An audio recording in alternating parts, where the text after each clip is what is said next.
So I went camping this one time with my friend. It was 10 p.m. and I really needed to go. I left our site and used the restroom, which is about a quarter of a mile away. It's pitch dark, and as I'm walking I see one of my friends who was walking with us from a path leading to an unused site onto the main path. This unused site path was a good 50 yards away from our site path. My friend has a very noticeable and peculiar gait, so I knew it was him. At multiple points he turned around and asked, "Why are you following me?" Always a good 40 or so feet ahead of me. I would reply, "I literally told you guys I was going to the bathroom." And question, "Why did you come from a different site?" He picked his pace up and I eventually lost him in the darkness. I get to the restrooms without seeing him, do my business, and upon returning to my site, where he of course is, I start asking him why he's messing with me. Everyone denied that my friend even left. Okay, so they're messing with me. No big deal. 3 a.m. rolls around. I need to pee.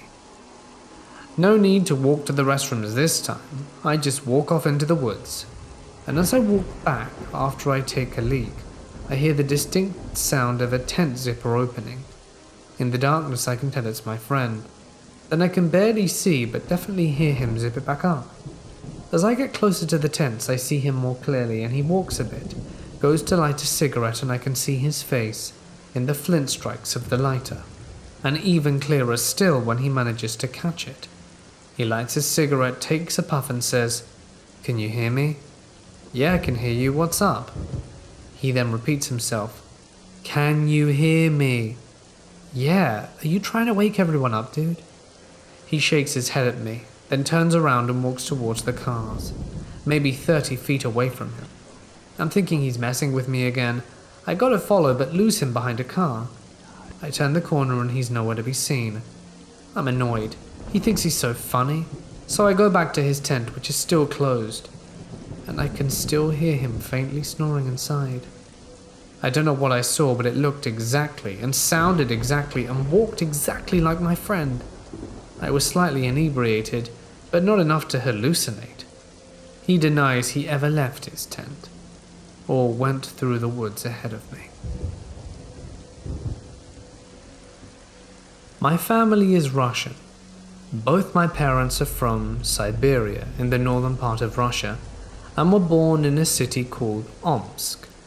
Anyway, a few days ago my dad and I got into a conversation that kept deviating from the original topic, and eventually reached a point where we started talking about paranormal occurrences in our lives. I asked him why he believes in Yetis, as a long time ago he told me that he believed in them but never explained why. My dad is not the type of guy who believes in paranormal activity. He believes ghosts and aliens are all far-fetched nonsense, and it was very much to my surprise that he openly believes in Yetis, Bigfoot, Sasquatch, whatever you call it. He sits up straight, clears his throat, and then tells me the following story. My dad is 51 years old, and in his 20s, he was serving time in the military. He was in a place called Sputnik, a village close to the Russian border with Norway. If you look it up, you can still see the barracks and the whole military camp itself. Pretty fascinating. All heavy-duty military supplies were always stored far away from any human activity, typically in a forest. One day, a group of 10 people, one of whom is my father, were tasked to go on an expedition to the warehouse to restock military supplies in the camp. This required many people because loading up the trucks with very heavy equipment and ammunition was a rather grueling task. My father gets in the truck with the others and they're on the road. They reach the place far later than anticipated because of something along the lines of, "We got a flat tire." The place they were going to was located near a city that's on the bank of one of the hundreds of rivers you can see if you look on a map. The place was called Lovazero. They get there during the night. The only thing that was illuminating the forest were the stars, since it was so dark and everyone was so tired that they decided to do a little sleepover in the warehouse. They slept over at a dugout not too far away. Once they get there, everyone takes their spot on the floor and says goodnight. But no matter how much my dad was tired, he simply couldn't sleep. He stayed up for another 30 minutes before standing up and seeing everyone with their eyes open. No one was asleep either. He had thought he was the only one awake, but he wasn't. The thing that was keeping him up was a sense of discomfort that he couldn't explain, and he decided to share this with the others.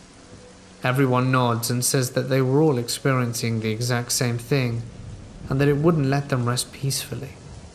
After another half hour, the discomfort has now evolved into mild fear and panic. At this point, everyone is really concerned because they've all got to wake up early tomorrow to move heavy boxes, and sleeping of course is essential. They keep laying in silence when all of a sudden they hear a very strong thump on the roof of the building. The thumping persists, and it sounds as if someone extremely heavy is walking on the roof. Now, this roof was wooden. It was a sod roof with grass covering it, and my dad could tell for a fact it was someone walking because of the creaking that the boards made. Simultaneously, everyone, as discovered the next day, begins hyperventilating, and everyone's heart begins beating extremely fast.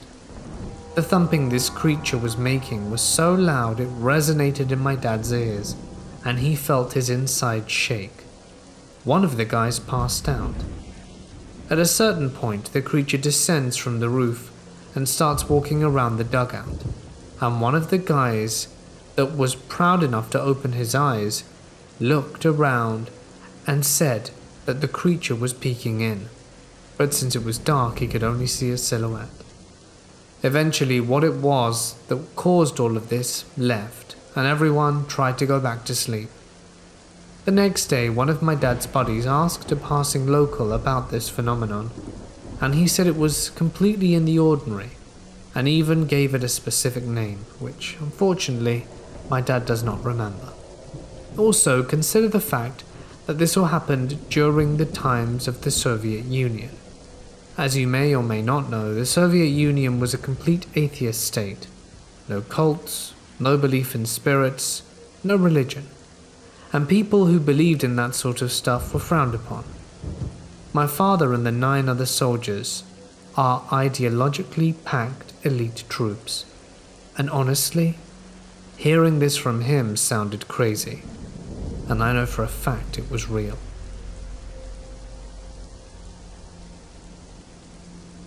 My parents own a small cabin in the middle of the woods, on about 60 acres of land in upstate New York, rural Sullivan County to be a bit more precise. We call it, rather appropriately, the camp. The small cabin at the camp is nicely nestled in the middle of the woods. There's a mile-long dirt road surrounded by woods that leads to a small dirt lot and a small yard in front of the building. We use this road to get to and from the camp. Behind the cabin is a clearing that is about 350 yards long and 60 yards wide. The clearing consists of the backyard, the garden, and the end of the yard, and a small field directly behind it. Other than that, the rest of the property is all woods. Woods that we have explored thoroughly, but a vast amount of woods nonetheless.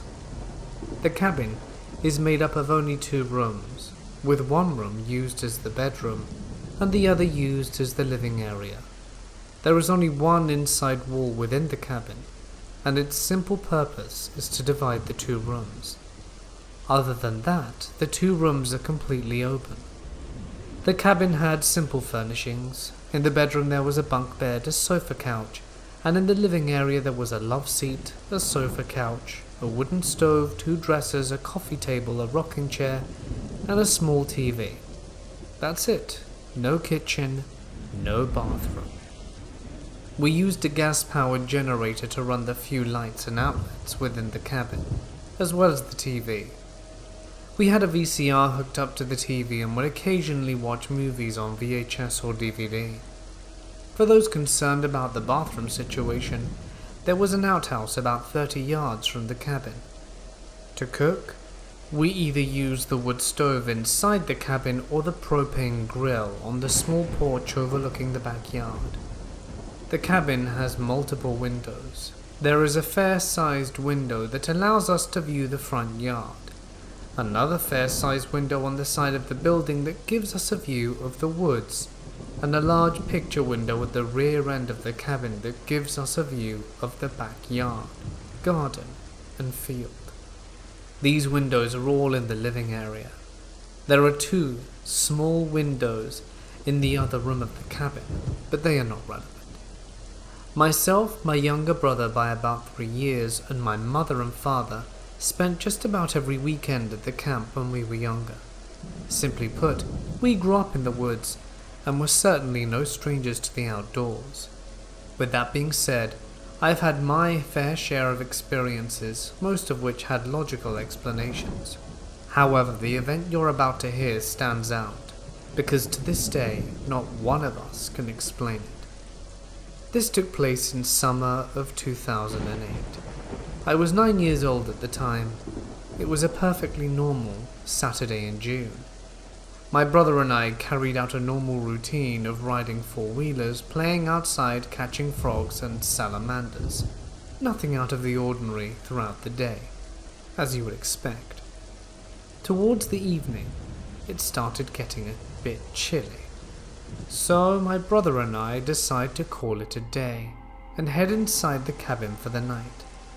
I gassed up and started the generator, and we went inside for the evening. Once inside, I filled up the wooden stove and started the fire to get some heat going, as it was going to be a rather chilly night. My dad had just finished grilling the usual chicken, potatoes and burgers, as he brought the food inside at around 7 p.m. We all ate and relaxed for a little while to let our food settle. The sun had just started to set. Fast forward about half hour and I started to get bored. My mother then reminds me that she had brought my plug-and-play Wheel of Fortune game with us to play. I excitedly went and plugged the RCA cables into the TV and set up the game. The TV was situated just to the left of the big picture window at the rear end of the building. It was dusk at this point. By dusk I mean it was getting darker, but there was still plenty of light to see outside. It was about 8:30 p.m. at this point, in upstate New York. It isn't pitch black outside until around 9:30 in the middle of summer, so there was still plenty of light out. We'd been playing Wheel of Fortune for a few minutes at this point. I was sat just a few feet away from the TV in a rocking chair. My mother handed me the game back for my turn when it happened. Just as I spun the wheel of the game, this extremely bright purple flash of light emitted from just behind me, at the front of the building. I turned my whole body around to see what it was and noticed that my parents and brother had done the same. I immediately noticed that the front yard was engulfed in this extremely bright purple light. We all watched as this purple light moved through the front window of the cabin. Once inside, it completely lit up the interior of the building. We all sat motionless, moving, nothing but our heads as this mysterious bright purple light passed by us, then proceeded out the back picture window and into the backyard, lighting up everything in its path. The light then sped off through the yard towards the garden. We watched it pass through the garden, then through the field, and just like that, it disappeared into the woods. This all transpired within a few seconds. I dropped the game as I was in shock, and I turned around towards my parents, and already knowing their answer, nervously asked, "Did you see that?" They nodded, yes, in unison. My little brother ran over to the sofa my parents were on, and sat between them. I quickly followed his lead. In the hours that followed, nothing else happened. That was out of the ordinary. I asked my dad what he thought the purple light was, and he told me he didn't know. My mother suggested it may have been lightning, which we all, including her, shut down as soon as the suggestion left her tongue. There was no way that the light was lightning. I have experienced many thunderstorms in my life, even at 9 years old, and no bolt of lightning has ever come close to replicating the appearance of the bright purple light. We all slept in the living area that night, my mother and myself on the sofa, and my little brother and father on the love seat. We openly talk about that strange purple light to this day, and still not one of us has any idea what we experienced or has experienced anything like it again. We still spend a lot of our free time at the camp, as I mentioned. I have experienced many other things over the years, but never anything like the light. I have researched logical explanations such as ball lightning, and I've even researched paranormal phenomena such as orbs, but nothing has ever come close to match the appearance of that bright purple light that seemed to form from nothing. This happened to my roommate and I 2 years ago, when we drove into the national forest just outside of the town we live in. We go to this small college in New England about 3 hours from any major city. For context, this forest has quite a few urban legends surrounding it, and the local community, although they do go there often, have a lot of superstition about how to be safe while there. I had just broken up with my partner, and my roommate could sense I was feeling down. Finals were just around the corner, so she decided to help me get my mind off things, and suggested we go to a nice spot she found last week, and just chill and de-stress. We took a couple of beers with us and drove up to this secluded spot in the forest. From the moment we left the main asphalt road in the forest, I saw a couple of things that unsettled me. You could see the abandoned houses of a ghost town from the higher ground the road was on, and we saw this old doll hanging from a rope on a tree. Creepy stuff. We didn't give it a second thought, and just kept on driving.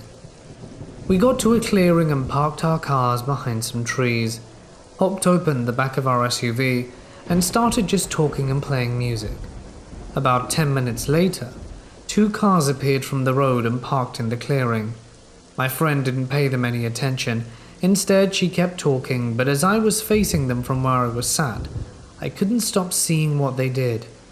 A guy popped out of each car, talked for a few minutes, and then I saw them take out a long object covered in a dark plastic bag from the back of one of their cars. This is when I noticed that these guys were armed, and not like shotguns, which I see often in this town, but handguns, and they started lighting the bag on fire. I told my friend to get down. She turned around and saw them for the first time. Black smoke was rising from the bag, and between trying to keep my head down and steal glances at them, I saw one of them take out a second object, and I heard them shoot it right before they set it on fire. I don't know how long my friend and I were lying there in silence, but it was definitely enough to let the terror sink in and whisper to each other how much we loved each other in case this was what we thought it was.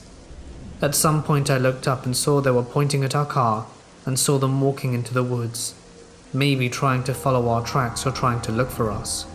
All I know is that right then and there I told my friend to jump into the driver's seat and make a run for it.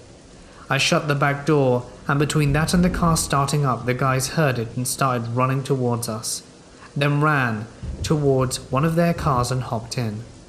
We went over a hill and driving way above what was safe for dirt roads on a hillside, but we managed to lose them. We drove to a neighboring town and roamed around for a while, just to make sure no one was following us before we went back to our dorm. That day we tried to make fun of the whole situation and got really drunk, before finally breaking down and crying from knowing we had seen something we weren't supposed to. We were at first terrified of telling anyone, but eventually did tell officers on campus who contacted the police. But they never found anything.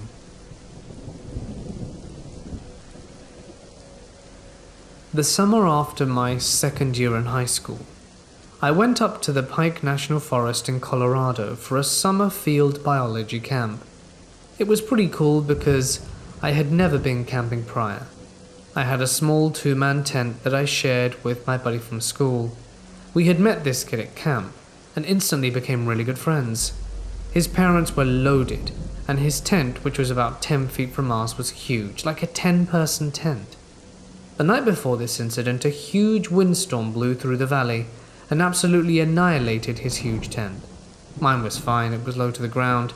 Anyway, for the rest of the time he slept in our already packed tent. I slept closest to the door of the tent because I always have to pee in the middle of the night and didn't want to climb over people. So the night this all went down, I woke up, no idea what time it was, and went outside to the forest, peed and crawled back into the tent. I was laying there for a bit. There happened to be a lightning storm over my head, cloud to cloud. As I was watching the light illuminate my tent, I started hearing whispering. It was a female whispering back and forth. I tried to hear what it was saying, but it was inaudible. The whispering started to get closer and closer until it was right next to the tent, next to my right ear. It just stopped. I didn't hear anyone else walking or anything. Then all of a sudden, lightning lit up the tent and there were shadows of people being cast on the side of the tent. I just about crapped myself. That's right when the chanting began. It sounded like a different language, and all females, a bunch of them. I closed my eyes and slipped under my sleeping bag and put my hands over my ears. The next day at breakfast, we all went back to the tent to get changed, and the new guy who was now staying with us, "Pretty wild last night, right?" To which I responded, "The lightning. No, the freaky-ass chanting. I think this place is cursed or something," he said. So it wasn't just me. But it did help that someone else heard it, and we could talk about it. Now every time I go camping, I stop drinking all liquids 2 hours before I plan to sleep, so I don't wake up in the middle of the night and need to pee.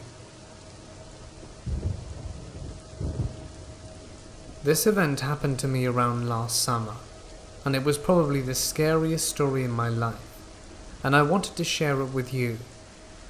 Something I've realized growing up year by year is that the world can be an amazing place, but it is filled with some super sick people. And unfortunately I've seen that side firsthand. I am a very social person, and love the opportunity to hang with friends whenever I can. I'm also the type of person who is always looking for the next big thing. I guess I should tell you, I was 18 years old, male at the time of this story, and have a decent-sized friends group of both boys and girls. Throughout high school, we had done a lot of crazy stuff together. Being just out of high school, we wanted to do something insane before making our ways for college, and we all decided to go camping in the middle of nowhere for 3 days, for fun, and, for some miracle, all our parents thought it would be fine. So we had 6 people going.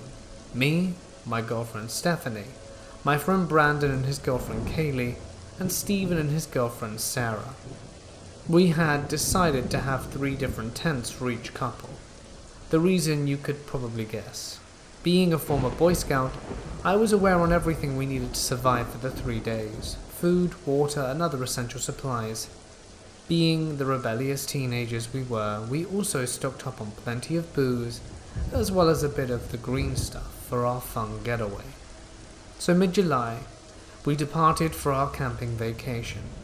After hours of driving and driving down back roads, we eventually found a place that looked secluded, but not sketchy, like some horror stories. There were houses near, but not too close, and again, we weren't looking for a sketchy woods to camp. But unfortunately, there was no service. It took us about an hour to get everything set up. While the girls and Steve finished setting up camp, Brandon and I took a look around while fetching firewood. We eventually came across a cool-looking trail. We weren't too concerned because there weren't houses within a mile radius, and we assumed that those people had used these trails to hunt, which was big in this area. If you're wondering about our car, we drove a Honda Pilot, which was Steve's, that had plenty of room for us and our supplies. We parked the car right close to the site, so we had eyes on it at all times. The first night nothing much happened. We rolled a blunt, drank a bit, and called it a night. The next day, we decided to explore the woods a bit, but Brandon and Kaylee stayed behind to watch the site and spend time together. We decided to go down the path we found earlier. Around 20 minutes down the path, Steve spots a metal fence. We approach it to find a cemetery. The cemetery looked old, but there were signs of activity there. And no, not voodoo or cults or anything like that. We mean flowers and notes. And beyond the cemetery we saw a bigger trail that had tire tracks and a half-assed parking lot for the cemetery. We ventured down the path a bit more to spot some deer, then head back because it's getting late. That night we really partied hard because we were to leave the next day and didn't want to return with extra beer nor the green stuff. Now this is the night that was the polar opposite of the other. The other night was peaceful and we assumed the same about this one. But boy were we wrong. Now, you would assume there would have been warning signs earlier in our trip, like a rusty knife on our path or foot tracks around our site. Nope, not at all.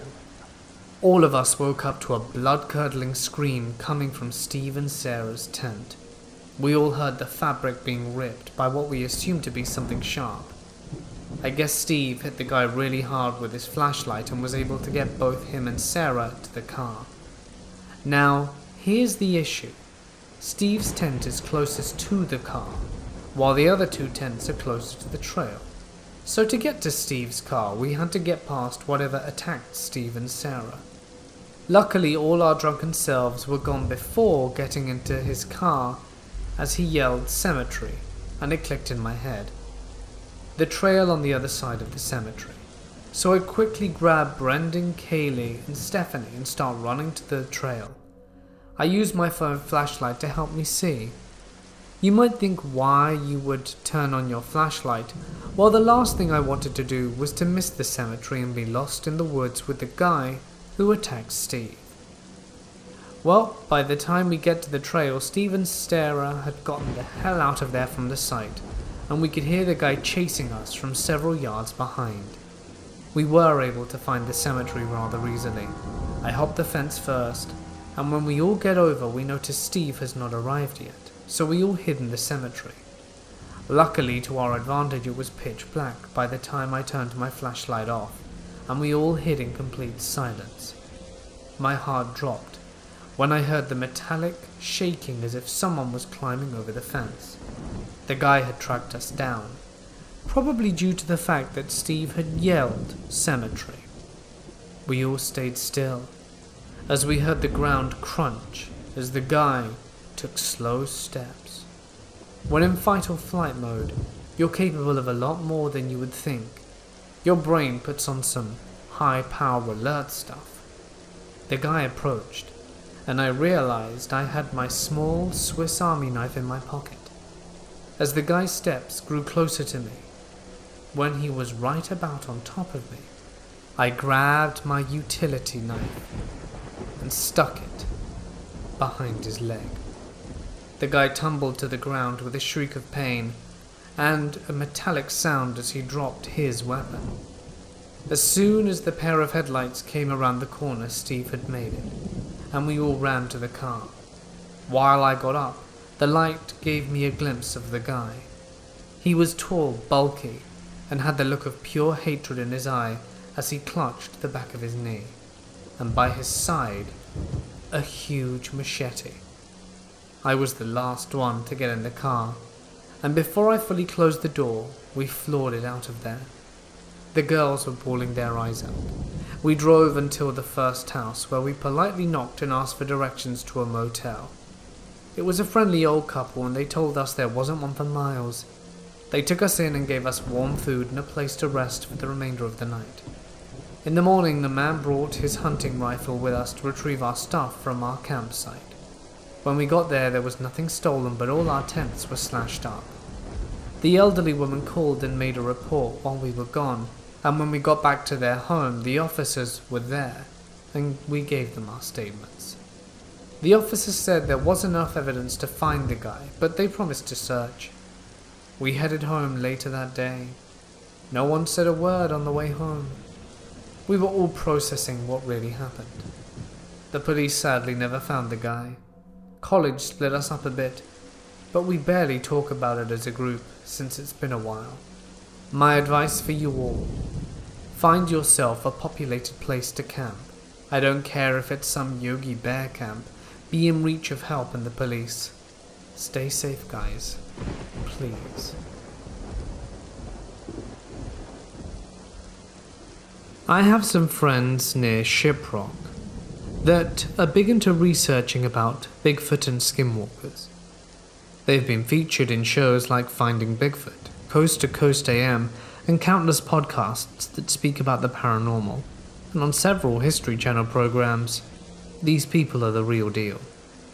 A few years ago, my wife and I were on a vacation, and part of our trip would be driving through their town.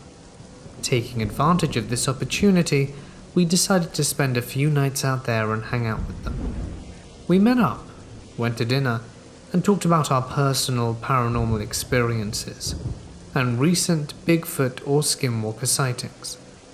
I wanted to experience searching for skinwalker evidence for myself, so during the course of our conversation, I asked if they were willing to take me out on the field the following night and search for the elusive creatures.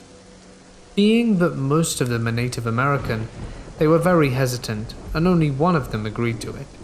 The rest of the group decided to meet us on my last night there to take me to Sasquatch instead. The following day, my friend arrived to the hotel and picked me up at 5 p.m. We must have driven for about an hour and a half out of town, mostly through dirt roads to a place locally known to have a lot of skinwalker activity. By the time we reached the location, everything was dark. He shuts the trick off, and like in most paranormal investigations, we sit and wait, trying to listen for anything out of the ordinary. For the most part, it was quiet. Other than a bunch of annoying crickets making noises, nothing much happens. My buddy told me about recent sightings and his own encounters with these medicine men. Long story short, after about an hour, he told me to get out of the truck, walk outside, and towards the front of it to try and listen out for anything. He said that if anything happened, he would immediately turn the lights on and light up whatever might be there. Basically, he wanted me to be human skinwalker bait. I was hesitant for a moment, but since I had a weapon on me, I thought it to be okay. But I also knew that bullets would not do much to a skinwalker. Just as I had made my decision to get out of his truck, the night turned ever darker. This wasn't a regular dark night type of dark. This darkness had a purpose to it. It felt extremely ominous. It also got extremely cold, and we both noted that all the little critters had suddenly gone quiet. After hesitating for a while, I decided to open the truck doors to get out, but as I did, and had my foot ready to touch the ground, we heard a loud whistle. It wasn't a distant whistle, like the air brings towards you. This was next to us.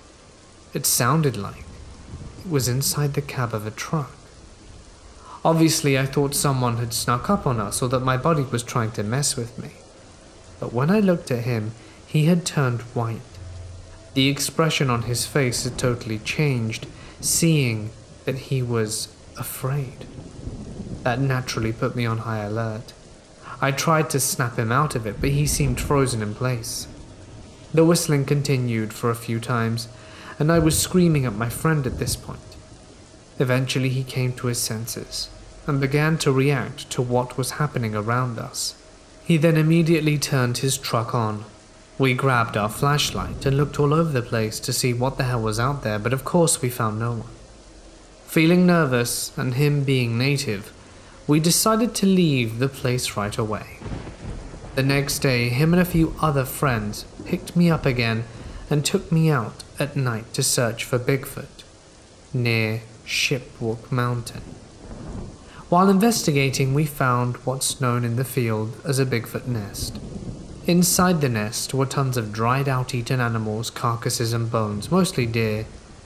As we're trying to figure out what lived there, we suddenly heard a loud yelp.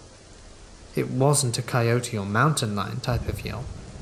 This is the yelp you felt in your bones. You could feel the vibration in your chest. Of course, we all started searching around to see what it was. I didn't see anything, but two of my partners saw something move up on the ridge. They were scared enough to draw and cock their weapons, and about 10 minutes later, we began to hear several footsteps all around us. We couldn't see who or what it was because it was really dark, even with our flashlights turned on. After hearing these footsteps getting closer and closer, and less afraid of us, we ended up leaving the area hastily. These are my personal experiences and they're all true. I don't expect many people to believe me.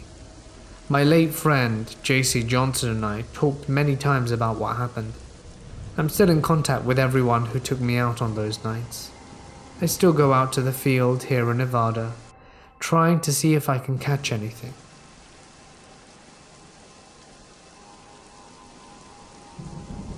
This is a story that my aunt told me. My family is from the Caribbean. This happened to her as a child, nearly 50 years ago. So my Aunt Jane lived in a small village surrounded by forests, sugarcane fields and rice paddy. One day Jane and her cousins decided to play a game. Jane and her cousins knew this forest extremely well since they played there every day. After a while they noticed their cousin Jack was missing. They searched everywhere for Jack and called out to him, yet he was nowhere to be found. After an hour of searching, they decided to send one of their cousins to run and get help. Jane's uncle arrived a little while after and began helping the search for Jack. Another hour passed and the uncle came upon a thick growth of thorny vines and bushes. He heard shouting coming from nearby, but there were so many thorns and vines, it was so thick, he had to use his cutlass to go through it. And there was no way a child could go through it, that's how thick it was. When he finally cleared a path, he entered a small, clear patch, and Jack was sitting in the very center. He asked Jack how he got there, and he had no memory of what happened after they began playing the game. He had no scratches on him, and his clothes were clean with no dirt on them. There is no way he could have gotten in there. My aunt says my family thought it might have been a Derwin, which in folklore in these parts are fairy-like creatures that have feet that face backwards and try to lure people into the forest.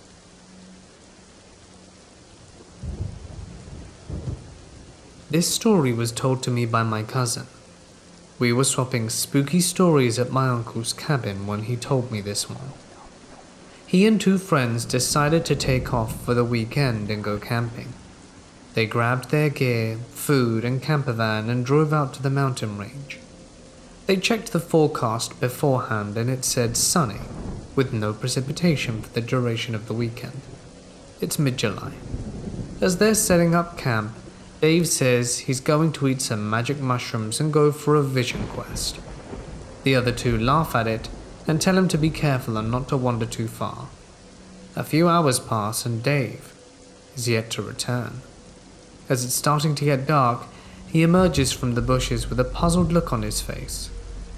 He explained that the trip was going fine, until he turned around and realized that he'd lost track of the path.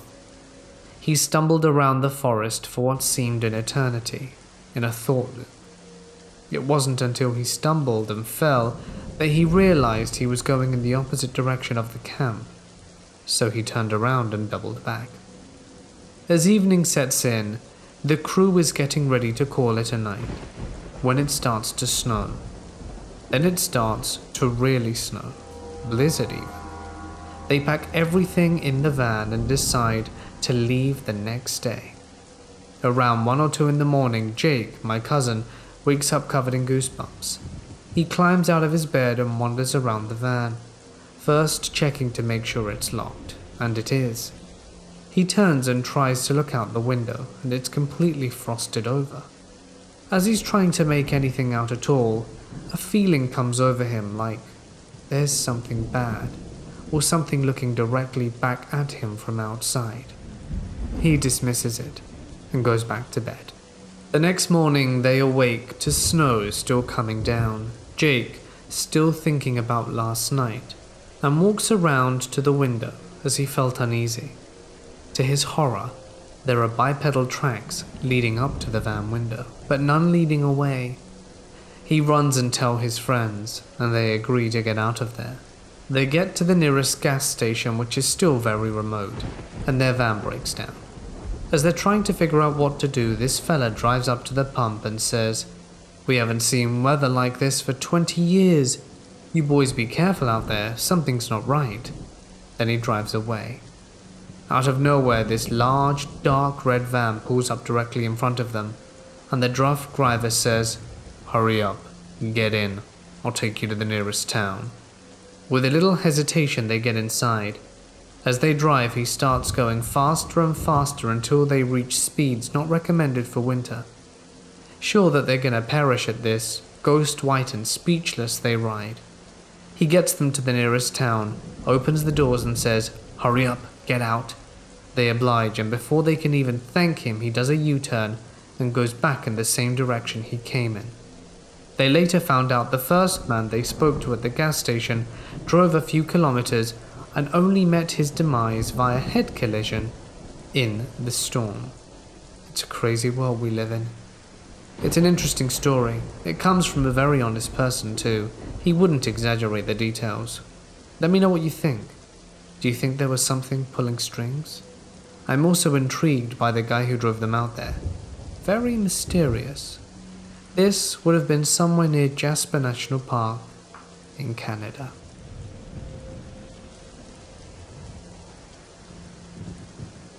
I live in rural Appalachia and adore the wilderness.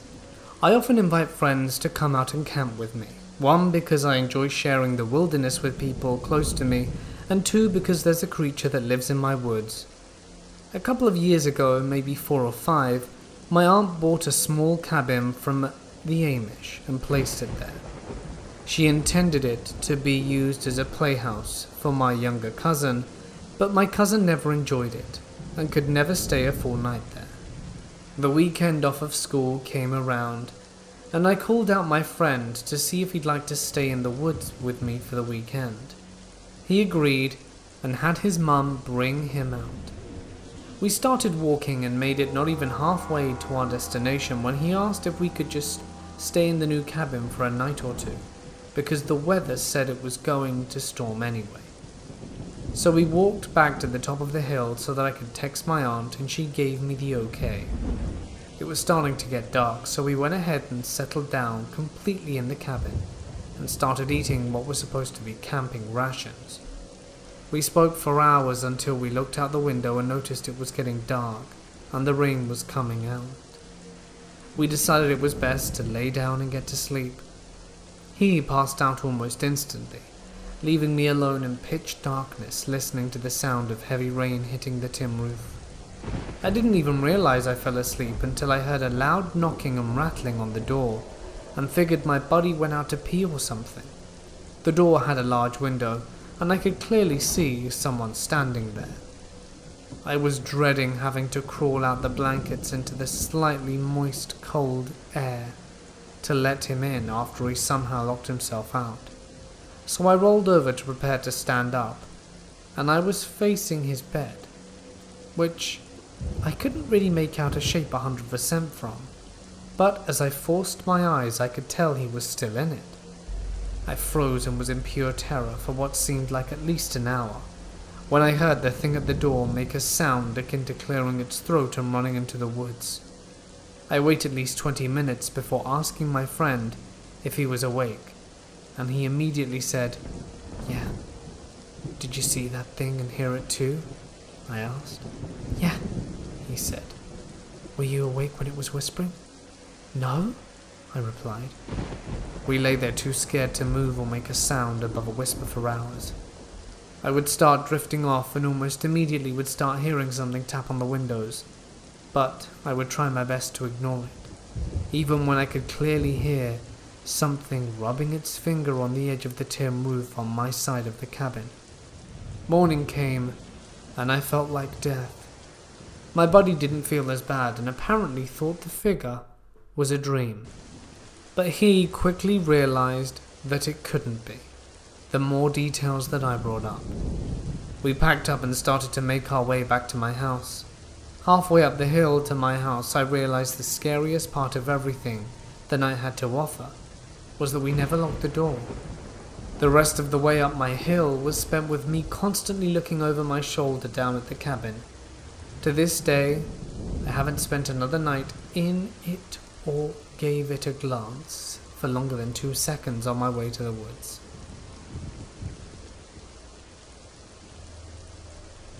This was told to me by my dad. First and foremost, my dad was not a believer in aliens, ghosts, Bigfoot, or portals, but he couldn't explain this away. My dad was a raccoon hunter.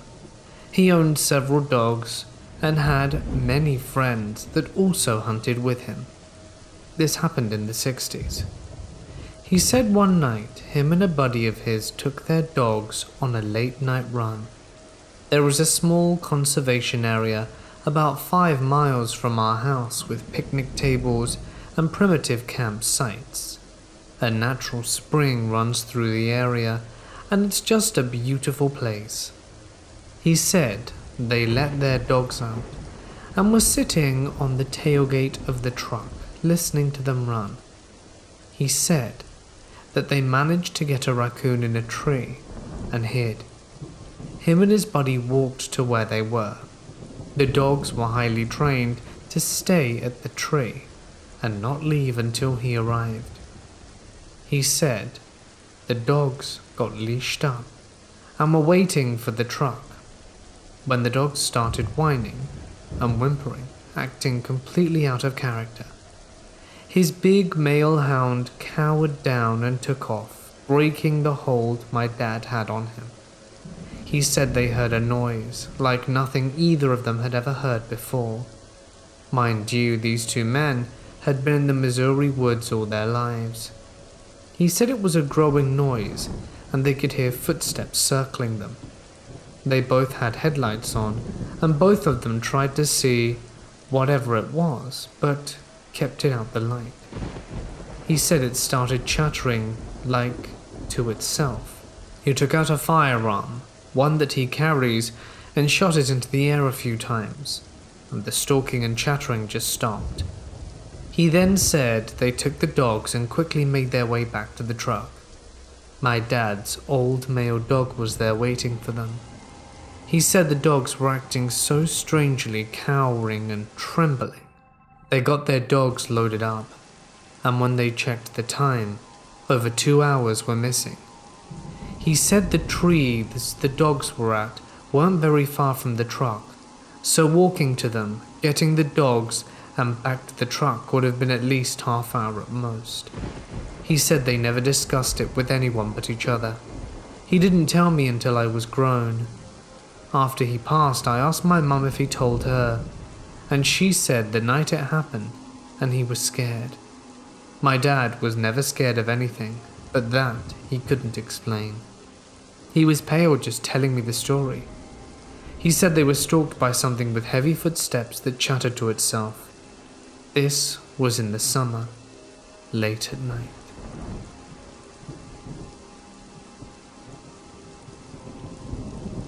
When I was about 7 or 8, we used to live in Webster, Wisconsin, and we lived in a house a little bit wider and longer than a trailer house.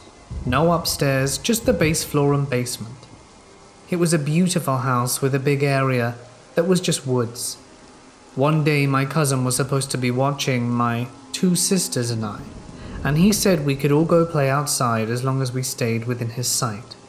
But within 5 minutes he ran into the woods and told us to keep up. Of course we listened to him and ran after him, but soon he disappeared and we couldn't see him nor the house, nor the tree line where the woods stopped. We were well and truly lost and started freaking out and crying, and then about a half hour later, A really tall Native American chief came up behind us and asked us what was wrong and why we were crying and if we're okay and lost. I told him how we were chasing my cousin and we lost him, and we didn't know how to make it back home. He smiled and said, "Don't worry, sweetheart. Just come to my village, rest for a little bit, eat some lunch, play with the children, and when you're ready you can explain to me where you live." I said okay, and we go back to his village. It's a smaller one in the middle of the woods in a clearing, but it had at least 60 people. We ate stew, and they had me draw in the dirt, the road, and our house. He smiled and said, "I know exactly where you live. If you want to play for a little bit, that's okay, but I want to get you home before dark. There are a lot of dangers in these woods like bears, coyotes, bobcats, and that's not good for children to be out in." So he took us home, and he didn't leave the edge of the woods. My mom came out crying, asking where we were, saying she was about to call the cops. We had been missing for 4 to 5 hours. She asked us why we left the house without Scotty, my cousin, and I said he ran with us into the woods and we followed him, but then he disappeared. He then came outside and said he had never left the house. He thought we were in our rooms. So I told my mom what happened and she said we'll figure it out tomorrow.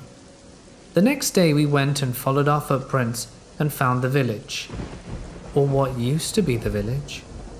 There was almost nothing there. What had been a gorgeous place was now ash. It had all been burned down to the grass, which was shorter the day before than it stood today. It was taller than me, and it looked like it was burned down and left vacant for hundreds of years. We called out to them with no response. We found the chief's headdress and a doll made of deer hide and some other kind of cloth as we were about to head back, and then I found a huge eagle feather the size of my arm. And that was the most amazing and spooky encounter I've ever had.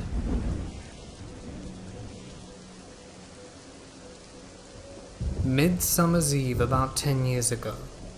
Me and my ex-significant other were planning on spending a romantic weekend at his mother's childhood home, which was now serving as a summer cottage. The cottage was located on a tiny island, and in order to reach it you had to first leave your car by the road. It was really remote, so this could be done. Then walk about 2 kilometers through the woods and finally row a boat across a small river. When we reached the cabin, we found the key to the front door was missing. I was already feeling like there was something out of place, but decided I was probably just a bit tired from the journey. My then significant other was really skinny and long, so he managed to wiggle his way through a window and find the door from inside. We then proceeded to unpack our stuff and got a fire going to warm up the sauna, a must on midsummer around here. My ex told me we were going to sleep in the first room on the left, the old master bedroom, and I went in to make the bed ready for us. As I entered, I was at once hit by a strong feeling of dread. We were not welcome there. I tried to shake it off because I didn't want it to ruin our weekend, so I said nothing about it to my ex. We decided to have a bite to eat before going to the sauna, and as we were eating I noticed my ex started to look a bit pale. When I asked him if he was doing okay, he told me he was feeling really ill all of a sudden, and there was a sudden chill that was going through him constantly. I put my hand on his forehead. He was clearly running a high fever. He was feeling fine just before, so we were both a bit puzzled by his sudden unwellness. We thought it would be best for him to rest for a while, so we went into the bedroom to lie down. I wasn't thrilled about going in there, but it was the only place with a bed at the time, so we really had no choice. I remember very vividly what happened next. We were lying on the bed, my ex with his eyes closed and breathing heavily, sickly warmth pouring from him like crazy, and me very much awake and alert. It began as a cold feeling of dread, just like before, but this time it kept escalating to the point of pure fear. My heart was pounding faster and faster as I realized we were in the middle of nowhere. We had no phone, and my ex was the only one who could even drive. Then I saw it in the doorway. A shadowy figure, clearly male, was standing on the doorstep. It was leaning towards us, radiating hate. It seemed reluctant to step all the way in, but made sure I knew if it chose to do so. There was no other way out of the room except through the window, but that was sealed shut. I mustered all my strength, shook my ex by the shoulder and explained to him that we had to leave now. He was still very weak, but I managed to get him up and packing. The figure was nowhere to be seen. It had vanished when I focused on getting my ex to his feet. So we packed up in a hurry and left. I told my ex I had felt and seen something strange, but mainly I explained our haste with the fact that he was ill, and we needed to get back to civilization while he was still able to travel. But what do you know? By the time we had left and crossed the river, he was feeling a lot better, and his fever was all but gone. We reached the car, and he mentioned something about maybe going back now because he was feeling okay, but I quickly refused. We drove back to his parents' house, where there was a small midsummer family gathering taking place. People asked why we returned so soon, but I didn't say anything to anyone about what had happened, only that we came back because he was feeling ill. We had a few drinks, chatted with his relatives, and everything seemed to be going back to normal. So much so that I started to doubt myself. Had I really even seen something? I must have been overreacting, imagining things. Then my ex's uncle speaks up. By the way, did you know that the old place is haunted? I felt my stomach curling up with fear as if I'd swallowed an ice cube stone. Yeah, it really is. I remember my dad telling me about it. He said that even before he was born there were strange things happening down there all the time, according to his own father. Then one day a weird old man appeared at the door and said he was there to help, and proceeded to draw lines across the yard with some kind of metal wire while chanting silently to himself. When the guy was finished, he said he had reconducted the energy flow around the house so that the house would from now on be left untouched by evil, then went on his way. I remember all this when my brother said he had done some landscaping at the cottage and removed a bunch of old wire that was running on the ground. I wonder if the ghost is back now. I heard he really likes to frequent the master bedroom. Isn't that where you guys were sleeping? He laughed heartily at his last comment. I just sat there feeling sick to my core.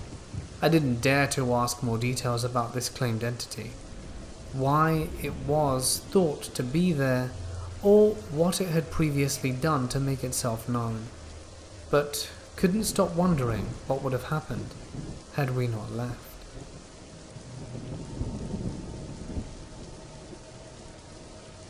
When I was really young, probably about 5 or 6, my family went camping at the tippy top of the mountain.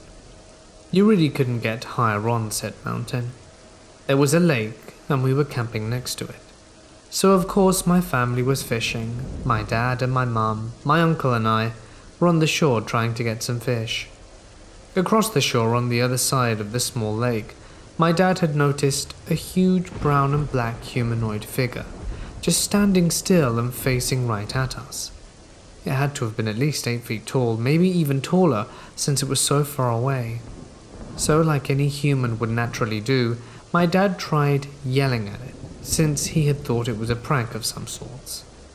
I don't remember what my dad said, but I remember the sound of the creature, the one that it made back. It wasn't anything we understood. We just kind of stood there. It was screaming unintelligibly. It did, however, sound like it knew what it was trying to say, like it was trying to communicate with us in its own language. Then the creature took off fast. Mind you, the entire time he'd been on 2 feet like a human. He turned and began running towards the forest and was out of sight in seconds. He had to have been running at least 25 to 30 miles per hour. My brother, grandpa and dog tried chasing it, which was definitely the smart thing to do, and went to where we had seen him at the direction he left in. They did find a huge lump of black hair that was stuck in a barbed wire fence, although I'm not certain if it was from that creature. Tell me why we didn't leave. We still spent the night in the tents. It was very windy and I don't think anyone slept. I think about it from time to time, but it honestly isn't that rare of an encounter here in Utah. I've seen UFOs, and my siblings claim to have seen skinwalkers. I promise, my family is not a bunch of kooks.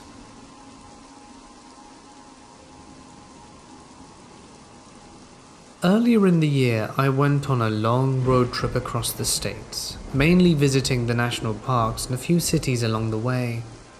Towards the end of the trip, we found ourselves staying in the small town of West Yellowstone. This appeared to be an ideal base while we explored Yellowstone National Park. We booked into a pretty creepy but cheap motel just off the main street for a couple of nights. Me and my fiancé had one room, and my parents another. On the first morning there, we planned to get up early, catch the sunrise and hopefully spot some of the local wildlife. So our alarms were set for 5 a.m. At about 4:45 I was woken by a loud banging on the door, followed by crying and shouting. I instantly jumped out of bed, thinking the worst had happened. I opened the door to my mum in a state of panic, saying that there's someone screaming. A woman is screaming. There, clear as day, I could hear the woman screaming. It sounded as though it was within 100 feet of us, and Mum claimed that it had been happening for the last half hour. We wanted to call the police, but had no phone signal. No phones in the rooms, and we were the only people about. After listening for another 10 minutes or so, we realized we never once heard any form of words come from this scream. No help or get off, just loud, odd old screams. Now, thinking this could be just some local fox or something, we all hit YouTube and Google trying to find a sound clip of the same thing, but no luck. Then, after I'd been hearing the scream for about a half hour, a police officer seemed to appear out of nowhere. He started asking questions about what we were doing and why we were up, and we thought he'd come about the scream, and we quickly told him everything. He then heard the scream and sped off townwards. This scream got less frequent and eventually stopped, so we decided to go about our day. We saw the lovely sights of Yellowstone and even showed several park rangers the video to see if it's an animal. But they all said they had not heard anything like it before. So when we got back to town that evening, we stopped into the sheriff's office to try and get some info. This was met with a lot of hostility from both the reception lady, who eventually closed the shutter in our face, and the same officer we'd seen in the morning. They both said exactly the same thing, almost scripted. "Sorry, ma'am, but that was an intoxicated woman yelling for her boyfriend." I didn't quite understand how they could put it down to someone shouting to their boyfriend. I get it, people get really wasted, but not to a point where you can't even say words.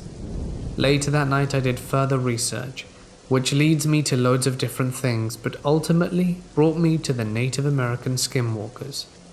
One thing in particular that struck me was there is a lot of accounts stating that skinwalkers will pretend to be injured humans or even babies to lure in new prey. After really listening to the screams, it almost sounds human in places, but at the same time perhaps sounds like a wild lion. What the hell could this have been?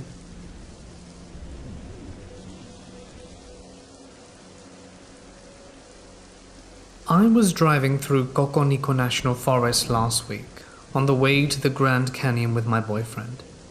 It was around 12 to 1 a.m., and I was chillaxing playing my Switch while he drove us down through the forest. Suddenly he jumps and yells, "What the?" clearly startled. I asked what was wrong, and he said he saw a lady standing on the side of the road, pointing to the other side. Apparently he thought he saw something up in the road, and turned on the high beams illuminating the woman. Without contemplating it too much, I looked at where he said the woman was pointing, and out of the bushes stepped a massive bull elk with a few females behind him, and we had to swerve hard to dodge him in time. Had I been playing my Switch and not seen them? we likely would have smashed right into what might as well have been a brick wall. So then I started to think about it and realized we were deep in a part of the forest where there are no marked campsites and no inhabited dwellings.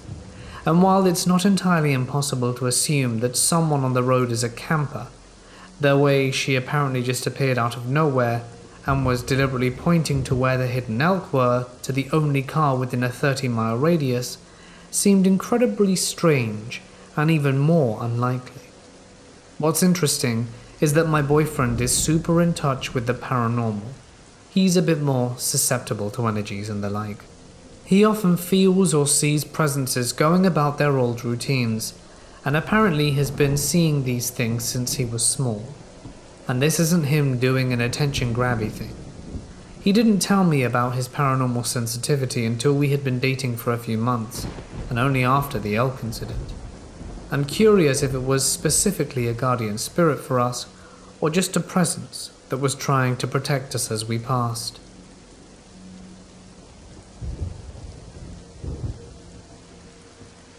A friend and myself were walking home at 3 o'clock in the morning, about 6 kilometers across a small town in New South Wales, Australia, from one friend's place to another, which is where I was living at the time. We were only about 1 kilometer away from home, on about a 500-meter stretch of straight road. We were walking along a sidewalk. He was pushing my BMX, and we were just chatting as we usually did, when all of a sudden something caught my eye. 2 greyhound-looking dogs, but larger than your average dogs in height, probably twice the size. They ran out of a block of flats, or apartments, whatever you call it, and jumped the brick mailboxes on the side of the footpath onto the other side of the road, which stood about 3 to 4 feet high. Both of these dogs landed in the middle of the road, then ran in the opposite direction to which we were walking. As they ran further, they grew larger and larger in size.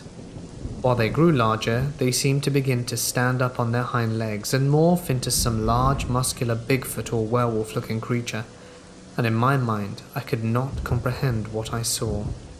These creatures ran around the corner in the exact direction we walked from, and about 5 to 10 seconds after they turned the corner, we heard what sounded like a female child scream. At that point, we both looked at each other, and I could tell he saw what I'd seen, as he was about to haul ass and bail on me on my bike. I said screw that, jumped on the handlebars, and he pedaled, the likes of which I've never seen. I don't think he slipped a pedal for the rest of the trip home. When we got home, we locked the doors and closed the windows, and I asked him to explain exactly what he saw, and to no surprise, it was exactly what I had witnessed. He was an Indigenous Australian, as was his elder brother.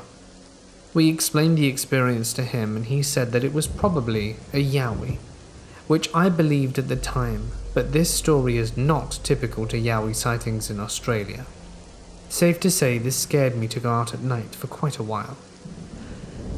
We told a few people about the experience afterwards, but most of the time people would laugh or joke or say that we were on drugs, or brought up hairy man, which is a slang term for yowie, while drinking. But I can assure the people hearing this, the same thing I told them. This experience happened, and we were both completely sober. After the joking and carrying on, I pretty much kept the story to myself, only telling a select few people who want to hear paranormal stories, and I don't try to convince anyone it's real or not. They can decide for themselves, but I know what I saw.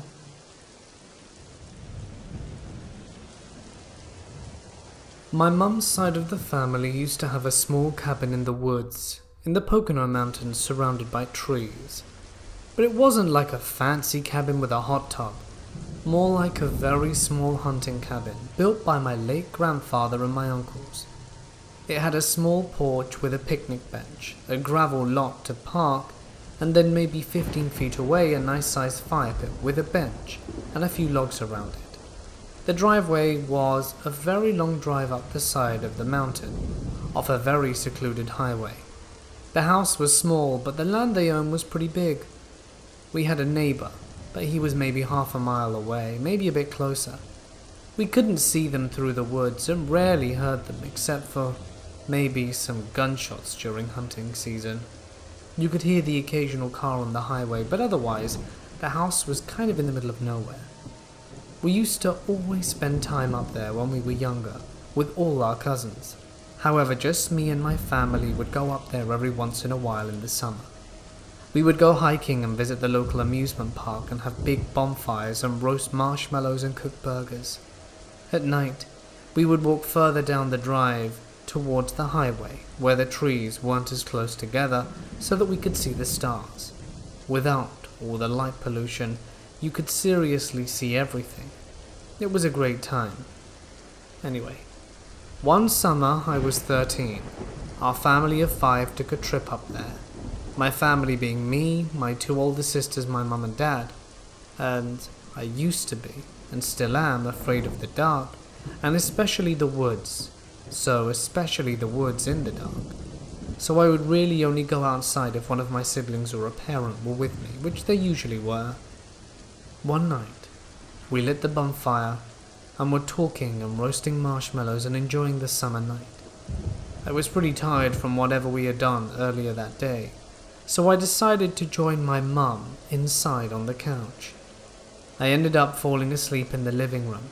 I woke up a few hours later. Upset, I fell asleep and missed the rest of the fire. I pulled aside the curtains to check if anyone was still outside, and from the window I could see the fire pit clearly still ablaze, and what I assumed was my dad sitting on the bench by himself. Not wanting my dad to be alone, I opted to join him. Now, since I hate the dark, and even though the pit wasn't terribly far, that walk still felt long in the pitch dark. I don't know what possessed me to go outside without looking for any other member of my family, or even check the time. So I opened the door and stepped onto the porch and called my dad to ask him why he was still there. The pit was maybe 15 to 20 feet away, but he should have heard me in the night. I clearly see the fire pit and can clearly see my dad, even though he was sitting on the bench on the opposite side of the fire. Confused, I start to walk down the steps, and then slowly towards the fire pit, asking him why he wasn't responding.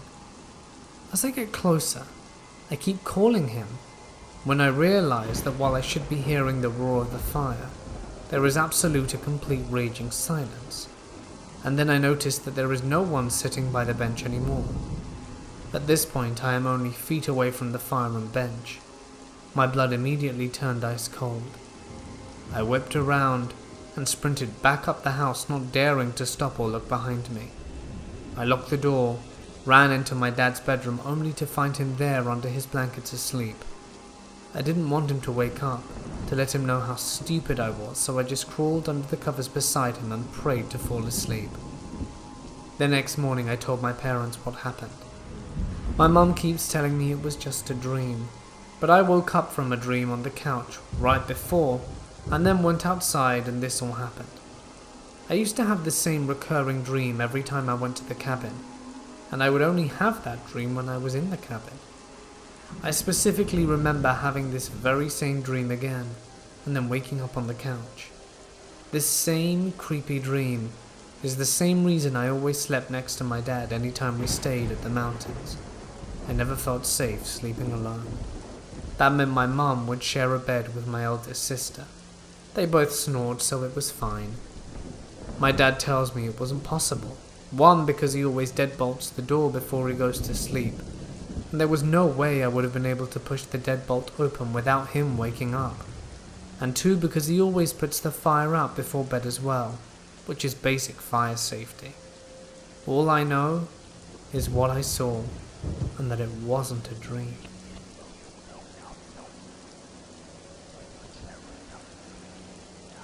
My wife and I were camping last night in Blue River Reservoir in Oregon. We camp here often and decided to explore up FSR 520 and found a cool abandoned bridge far back in the woods over Cook Creek.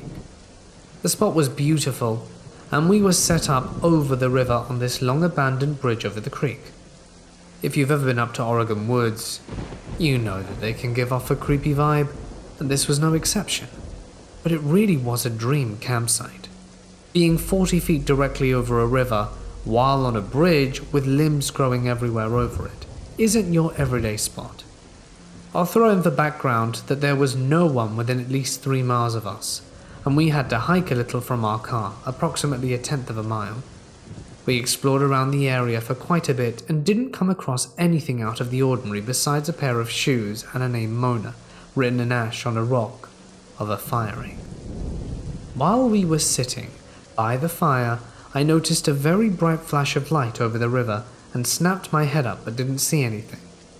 A few moments later, I was paying closer attention and watched a ball of light float, even with the bridge 40 feet in the air, from one side to the other of the woods over 50 feet. The light was very blue. My first thought is that I should have heard a car if it were headlights.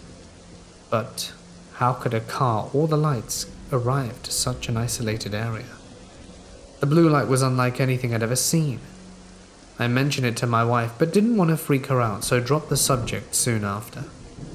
Later that night in the tent, we had the mesh lining up where we could see outside. My wife gasped and watched as the same blue light floated at the other end of the bridge, 30 feet away, and hovered in the air. After a good bit of time, it shot into the woods. It being late at night, we were obviously scared of someone's headlamp, but it shot 40 times quicker away than any human could go, and we saw nothing attached. Our dog left the tent and stared at that spot for the next 10 minutes, while also peeking down the side of the bridge very seriously. Has anyone had a similar experience on Forest Development Road 520 in Blue River Reservoir, Oregon? I'd love to hear it.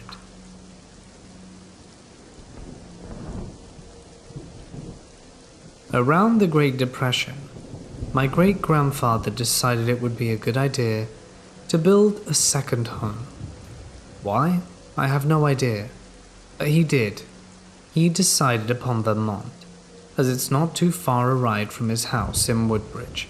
But it was far enough that he felt as though he was always away.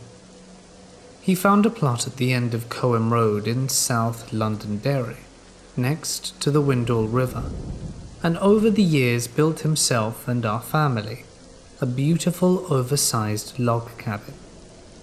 Now, years later, I come along, and around the time I was 6. In 1995, he passed away, leaving the home to my grandmother. We would go up and make our best effort once a winter at skiing. It always ended poorly. Clearly, we're not a skiing family. But the times when we truly loved the home was in the summer. It was always a little cooler in Vermont, and absolutely beautiful. Far less people, as well as the proximity to the river was sublime. It was literally in our side yard. My aunt spent many years living there alone, but she always refused to tell us any stories out of fear we would not return. Unfortunately, my little sister declared around the age of 14 she would never return, but refused to tell us why. She said we would never believe her. So that leaves us with my experiences. The house was always kept in perfect, spotless condition, and my aunt had furnished it in a very cool way with lots of interesting antiques and cool old signs. It had the Vermont look, you could say. Nothing creepy about it whatsoever, but at the same time you could always feel a presence about the house. It was clear to us the spirits of my great-grandparents were still around. The usual stuff. Footsteps at night, doors opening and closing by themselves, the occasional apparition out of the corner of your eye. Seeing as we were sure this was just our great-grandparents, we felt no fear. In fact, it was almost comforting knowing they were still around and perhaps even enjoying our company. For me, however, the scary stuff was what was outside the house. We were maybe half a mile, if not a little more, from the nearest house, and others, then our yard and the river, where we were surrounded by thick dark wood. Many nights I would lie in bed and hear a menacing, almost quiet growl in the woods behind the room I slept in. On the rare occasion I would be brave enough to peek out the window, I would often notice a pair of glowing eyes. I could only ever glance so briefly. I was never able to make out a body or size, but I'm sure it was there. In the mornings, I would always go back and check out, but there was never anything. No footprints or crushed plants, nothing. As I grew older and was allowed more freedom to explore, I would spend my days riding my bike along the dirt road, sometimes going beyond our dead end down the old access trail to the Windhall Brook campground to see if there were any other kids my age to hang out with and perhaps explore the woods even more. I will never forget riding down the trail on a beautiful summer day and noticing it getting darker and darker, colder and colder. But still my naive self carried on. I began hearing footsteps in the woods above me every so often, a branch snapping and a crack echoing through the valley. Every time I stopped, the woods grew silent again. I picked up my pace, continuing towards the campground, thinking my mind is playing tricks on me, and that cryptids and the like do not exist, and that I need to stop worrying. Sure enough, the second I had calmed back down, I saw the eyes in the woods again, and I saw no silhouette, shape, figure, nothing but darkness and eyes. Now, as you can imagine, you might have guessed I straight booked it and pedaled harder and faster than I ever had in my life, and made it to that campground quicker than anyone who has ever come before me. And I sat in the campground for hours, scared of what might happen to me on my bike ride home. But nothing did. The path was bright, the air was warm, and the birds were chirping.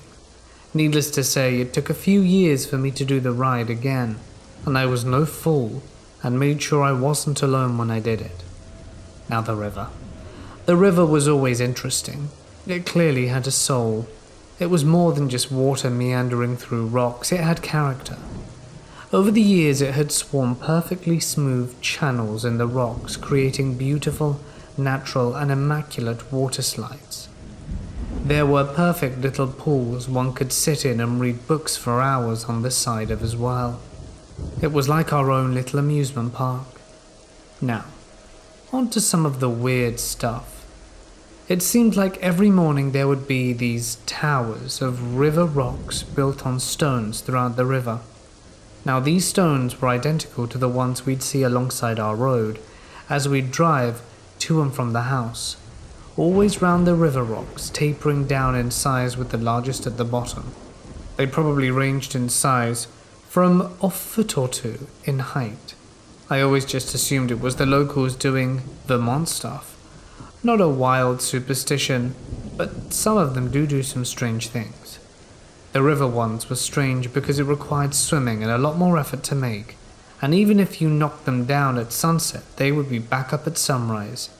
We're not destructive people, so it's not like it was a thing to knock them down every day, but sometimes they'd fall while we were playing, and sometimes we would use the rocks as skipping stones, as they would be perfect for it. But the little rock towers would always come back.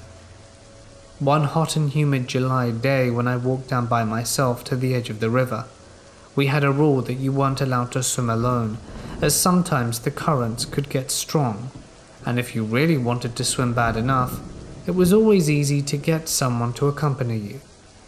I was sitting at the river's edge, splashing my feet in the water and collecting stones for skipping, when I began to hear rustling on the other side of the river. I looked and looked, but couldn't see anything. Eventually I had forgotten about the rustling and began skipping the stones again. But the rustling began anew, followed by sticks crackling. Yet again curiosity got the best of me, and I began following the noise down the river. I came across the foundation of the old logging bridge. Nothing new or special, just 3 large stone piers, one on either side of the river, and one in the center. It was here that I stopped following the noise, as we always used the bridge as a kind of end of our zone. But as I did, I noticed movement by the pier on the far side of the river, and large stones began rolling through the trees down towards the river.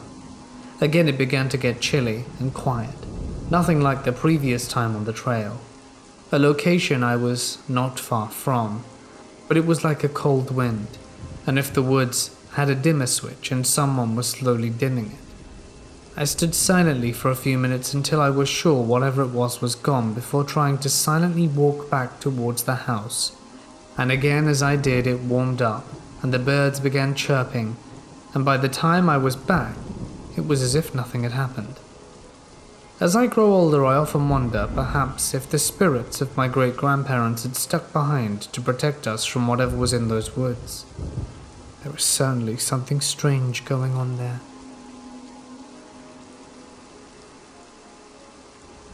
Back in September of 2013, I went to North Carolina with my husband, sister-in-law, mother-in-law and her fiancé, soon-to-be father-in-law, to attend my mother-in-law's wedding. We stayed in a very, very cute little cottage in the Smoky Mountains in Franklin, in a cute small neighborhood with decently spaced out houses swerving up a hill on the bottom side of a mountain. We spent a lot of time in Cherokee, at the reservation as well, which was relatively close if I remember correctly, but all of this happened back in Franklin. One evening we were all sat outside the front porch of the cabin decorating wine glasses with paint, while my father-in-law played the guitar. We noted how silent everything in the neighborhood was, no crickets, no birds, no wind. A little later my sister-in-law and mother-in-law went to bed early, and my father-in-law and husband were on the couch in the living room watching TV. I decided to go into the kitchen and make macaroni and cheese. The living room was right next to the kitchen entrance, and the couch my husband was on was the closest to the light switch to the kitchen. While I was draining the noodles, the light suddenly turned off on me. I yelled, "Hey!" and turned around and saw my father-in-law sleeping. I walked into the living room to see my husband sleeping as well. I said his name to wake him up, and asked him why he turned the light off on me, thinking he was pulling a prank. He woke up and was visibly drowsy, and said he didn't. I told him what happened, and my father-in-law woke up and heard what happened. Both my mother-in-law and sister-in-law were in their bedrooms still sleeping, and there's no way that they made it past me that fast and turned around as soon as the light went off, as I had a clear view of the living room entrance to the ground floor bedrooms, and the start of the stairs that lead to the upstairs bedroom. My father-in-law and husband came into the kitchen to investigate. We all looked at the light switch, which was in the off position, and my father tried messing with it to see if he could get it stuck in between on and off, to see if maybe that could have been the option. He couldn't get it to work. My husband told me to stop talking about it as they were both getting creeped out, and they both resumed watching TV. Even later that night, while I was sleeping with my husband and sister-in-law in the upstairs bedroom with the AC on, blaring on full blast, I woke up to a blood-curdling scream. I sat up and listened to it for a while and was surprised at just how loud it was, since I could hear it over the AC. I was pretty sure it was coming from outside, and I had to pee badly, so I slowly crept downstairs to the bathroom. I was able to hear the scream much more clearly from there. It was so horrifying I stood there in the bathroom in fear, and after I was done, shaking a little in fear, I realized it sounded like a woman in pure agony.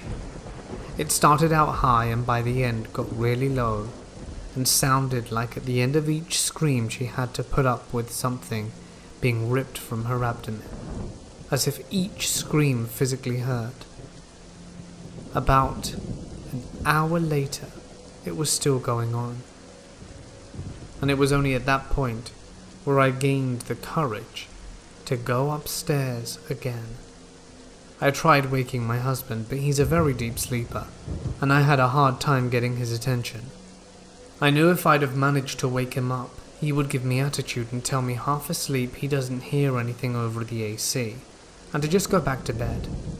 His sister is a lot like him when it comes to sleep, and she was still knocked out on the bed across the room.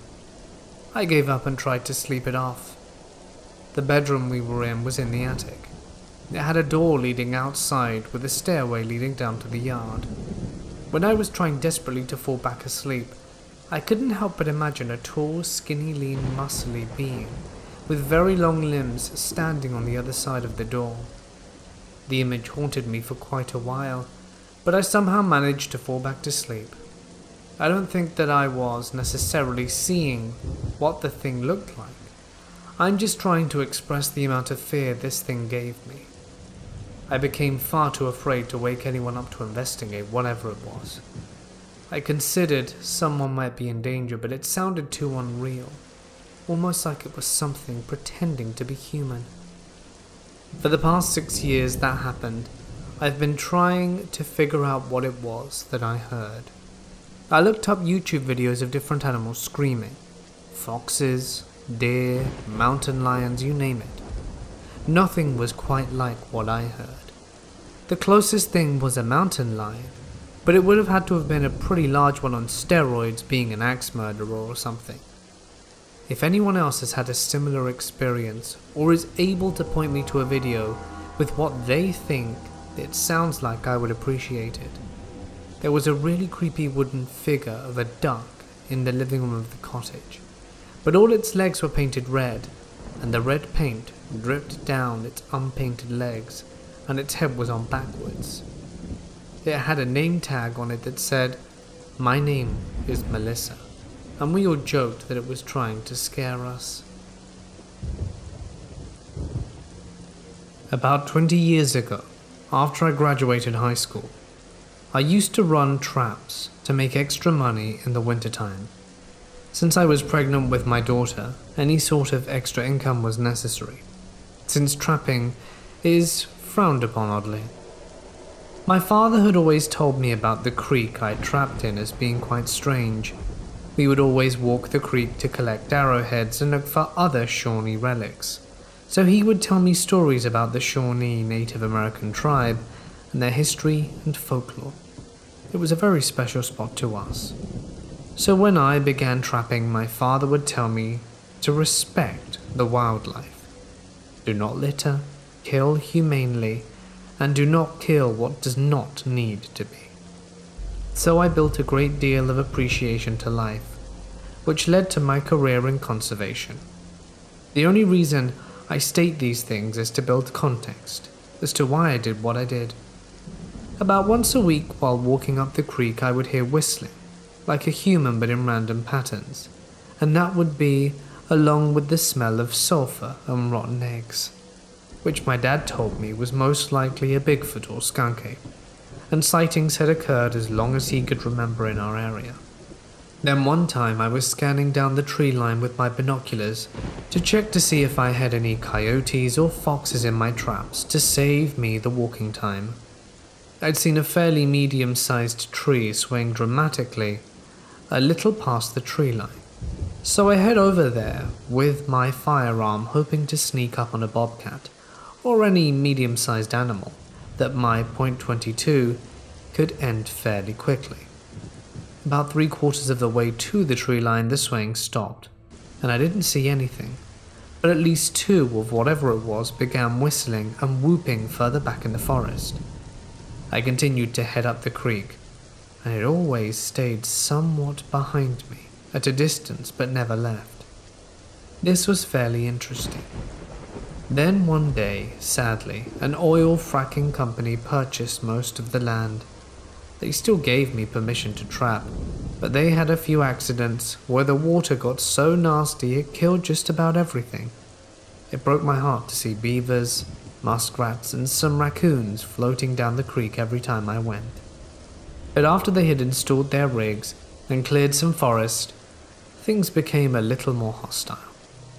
One day running traps, almost all of my traps had been ruined, bent, beaten, and broken, and the remaining animals I caught were either stolen, ripped from the trap with 1 foot or leg still attached, and I even found a coyote that had been messed up bad. Fur torn, broken lower jaw, and head beaten in. I felt like this was in retaliation to what the oil company had done, and I was being blamed, but it was still positive. For a few months afterwards, I would go to the store twice a week and buy a variety of apples, pears, and a mixture of meat from from the carcasses I had skinned, put it in a basket and leave it in the forest, hoping whatever it was would get it before anything else. Sometimes the basket would disappear, but always in about 2 days everything was gone. One day, I believe it left me a present in return. Next to where I dropped off the basket, there were 100 or more small sticks stacked very neatly, about 20 acorns and a deer antler. It made me feel happy. I do hope that I did help this creature out in this very sad moment of its life, though it may have been everything but a Bigfoot/skunky, because I've never physically seen it or tracked it in the creeks, but all of my occurrences happened in the woods along the creek, so I really don't know. To this day, 20 years later, I still think of it from time to time. I don't see a people for reason to be afraid of them. It was a sad but positive 2 winter seasons with it. Even if it was an animal I didn't recognize, I hoped I helped it in some way.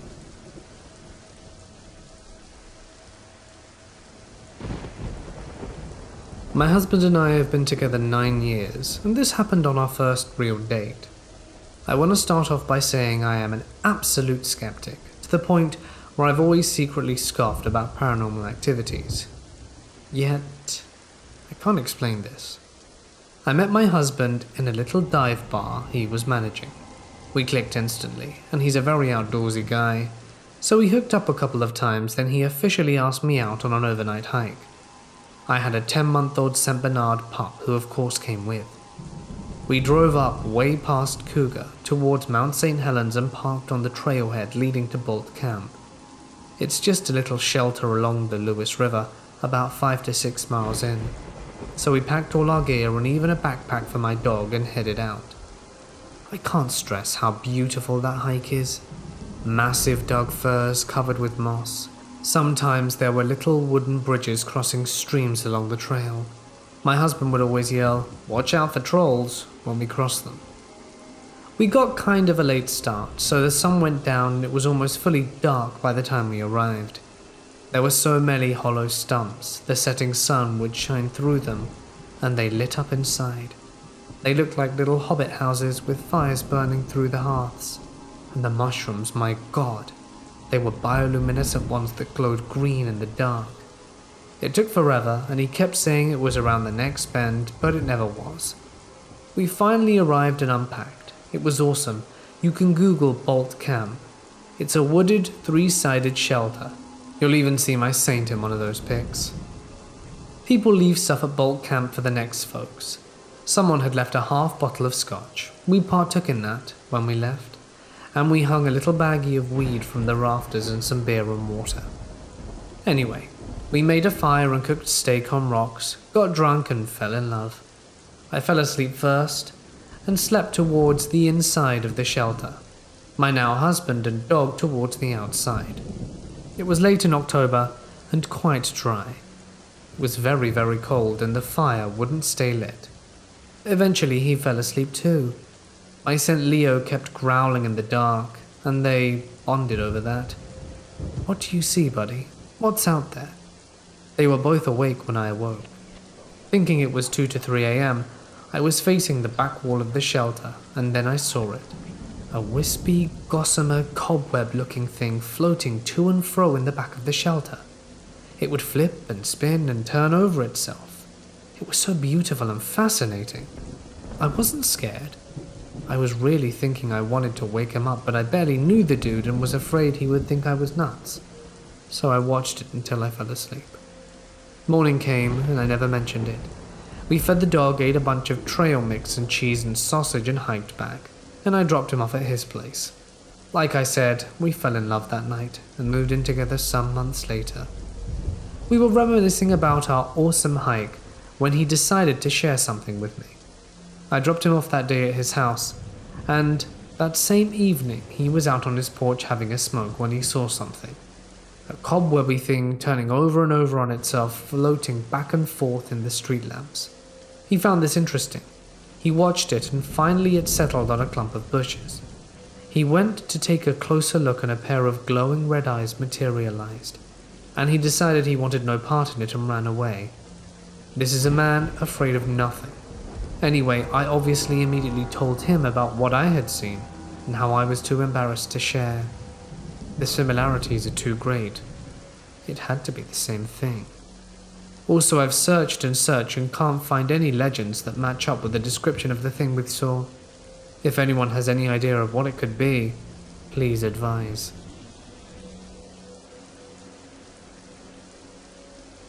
I grew up in a rural community in southern Ontario. It was one of those places where everyone wears camo, and when deer hunting opens, everything becomes deserted. As a kid, I spent the majority of my time in my forest playing alone, as my sisters weren't too fond of leaving the house, and my closest friend lived a few kilometers away. My favorite pastime was finding anything I could hit things with: stick, axe, hockey stick, and just run around the woods for hours practicing my combat skills against those poor and defenseless trees. Every day my bus would drop me off at 2:55, giving me lots of time to defeat my wooden enemies before my parents returned at 5:30. And once it was summer, I was out there from the moment I woke up. But I was always sure to be back and in the house before my parents got home, so they couldn't catch me messing around with a splitting axe. This was my nightly routine from ages 9 to 13. By around age 13, the act started to get boring. I knew the forest like the back of my hand and finally had worked hard enough to buy an Xbox. One summer, the internet went out, ruining my game of Medal of Honor, so I decided to do the one thing I had done a million times before and go get lost in my forest. It was about 10:30 a.m. I knew I had plenty of time before Dad got home. This being southern Ontario, the only thing that I was remotely scared of were fishers, combined with the fact that I was no longer interested in fighting trees. I only brought with me my fancy pocket knife that I had obtained from my father's police cruiser. I ran into the forest, up the main path over a ridge, and scaled it like I had many times before. I was gone 20 minutes when things started to feel strange.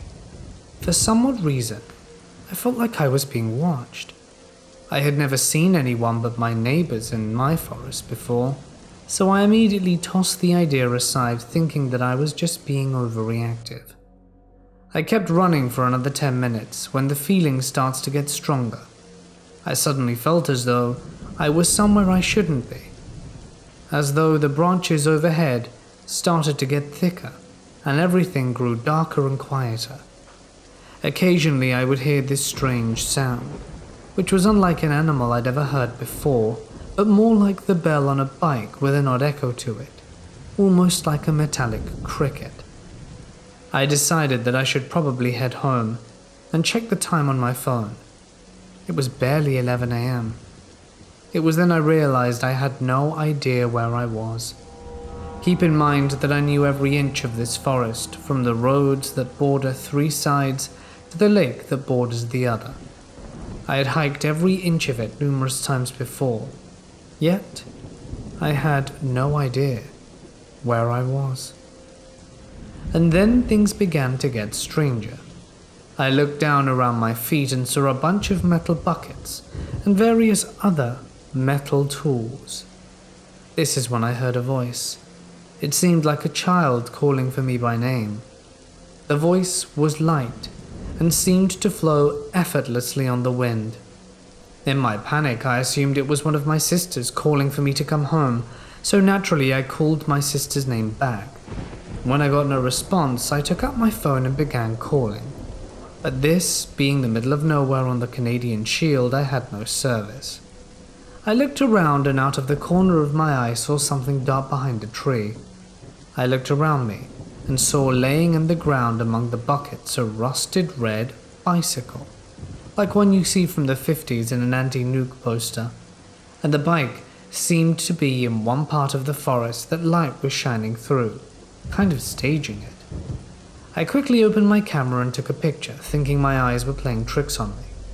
And then I heard it again, but this time the child sounded like they were almost singing my name, breaking it up at the syllables.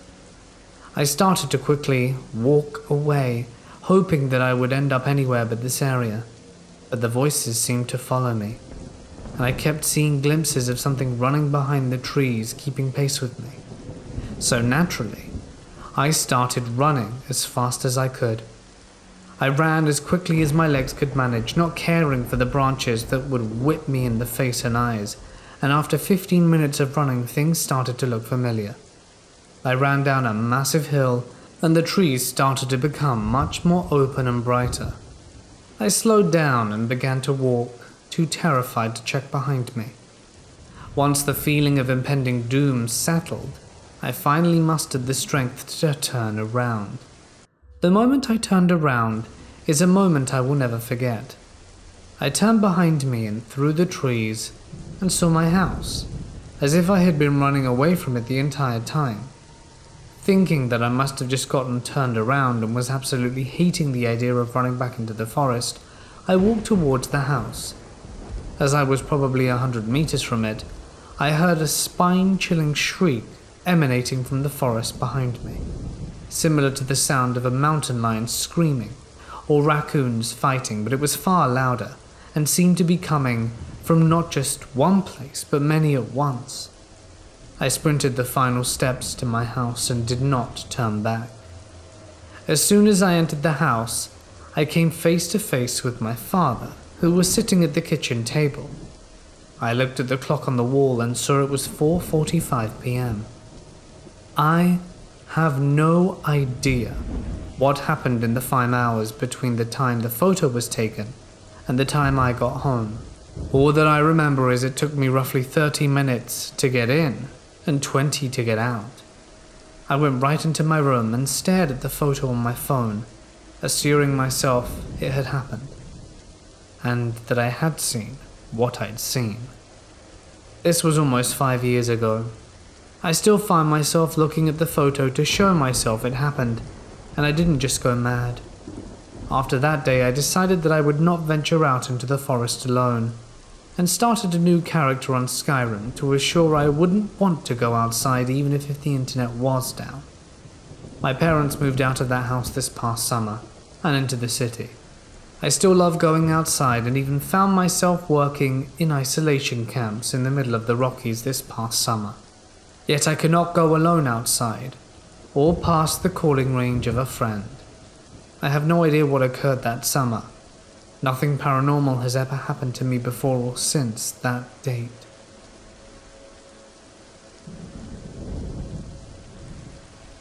Growing up, I had a neighbor who spent as much time with me as my own family. He also had a son a few years younger than myself, and we were all friends. They lived across the road from us. Behind their house was a heavily wooded ridge with an overgrown road going partially up it. At the end of this road was an old mobile home trailer from the 60s or 70s. It was captured by my neighbor's father, who was a state trooper during a drug raid, and was used as a hunting cabin for many years. At the time of this story, it was in a horrible state of repair, and by no means was probably safe to be in. My neighbor was utilizing it to store random stuff. So one night, I was over at their house as usual, and myself plus my neighbor's son was starting to get bored. At this point it was around 2 a.m. We decided to take the walk up to the trailer and sit there for a bit. So we gathered a flashlight and a small lantern, then headed up. At first things were uneventful. There was a light mist and rain, and it was a bit chilly but not that bad. We sat in the trailer amidst stored items in the decay of the place with the lantern for about 20 minutes, just hanging out and talking. We were discussing leaving when we heard footsteps outside.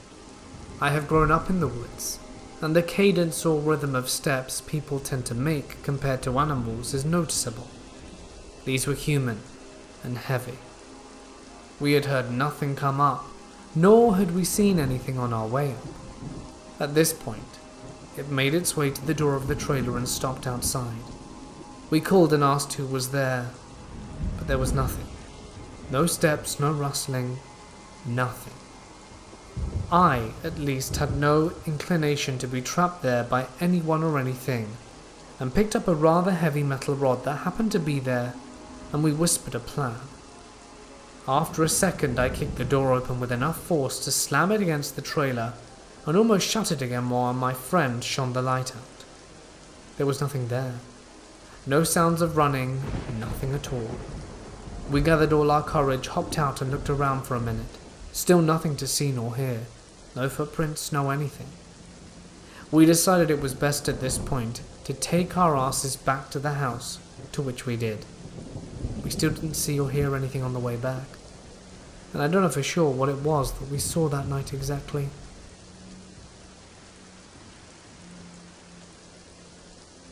This story happened back in the late 70s, in Samarinda, Borneo, Indonesia. My dad used to work in a lumber mill there, doing lumber mill related work. He told me that this one time, there was a crowd of people gathered around what appeared to be a makeshift cage made by the locals. When he got a look at what was in there, as it was crowded by lots of people, he was surprised and shocked to see a big primate creature standing upright, about 2 meters tall. The hair of the primate was similar to that of an orangutan, and what is even weirder is the primate creature appeared to be crying. So how did the ape end up in there, you may ask? My father asked a local about it, and one of them said that one day a man from the nearby village was missing when hunting. So of course the villagers go to the forest in order to try and find him. But during the search, one of them found a huge footstep that was so large it simply couldn't be human. So they split into smaller parties to follow the track, and to their surprise the missing guy was found on a tall tree, tied up in what appeared to be a nest of primates. So they helped him down, and that's when he told them that he had been taken by an upright standing ape. The villagers got curious, so the next day formed another search party to search for the ape instead. No one really knows how, but my dad said they found it, and that's how it wound up in that cage. My dad doesn't know what happened to the ape, but some of his colleagues said the villagers actually ended its life, to avoid many more potential victims of being taken. The primate creature was allegedly female. The villagers speculated that it took the hunter to make a bride out of him. And that's the end of the story. I know this isn't a usual Bigfoot story, but I still found it compelling and had to share it with you guys. This all started 2 years ago, in the beginning of October 2018. My dad and I went camping in southern Ohio. I was 34 and my dad was 58 at the time. We went over to my grandma's house because she has a lot of secluded woods and basically lives in the middle of nowhere. The area has had a history of religious practices by the Hopewell Indians and occultism by certain groups who go into the woods on certain dates and perform ceremonies, but I thought nothing of it. These ceremonies have been witnessed by my cousin while hunting and by my grandparents for years now. I parked my car and my dad and I began carrying all the camping equipment to the deep woods. We ended up walking 3 to 4 miles back and finally found a spot to settle in and pitch the tent. After an hour or so, we decided to move from that spot to the top of the fairly large hill to have a better view, and I feared it might rain and didn't bring the top to cover my tent properly to keep the rain out. As we walked to the top, we ended up running into an 1800s style cabin, standing, but had no doors, no windows. But the roof was intact, and it did have all 4 walls and a roof. I have seen this cabin many times, as it is along a trail through the woods near my grandma's property. And this was the worst mistake we could have ever made during this trip. I had all my camping gear and food lined up on some old wooden benches, in which the cabin had 2 benches in total.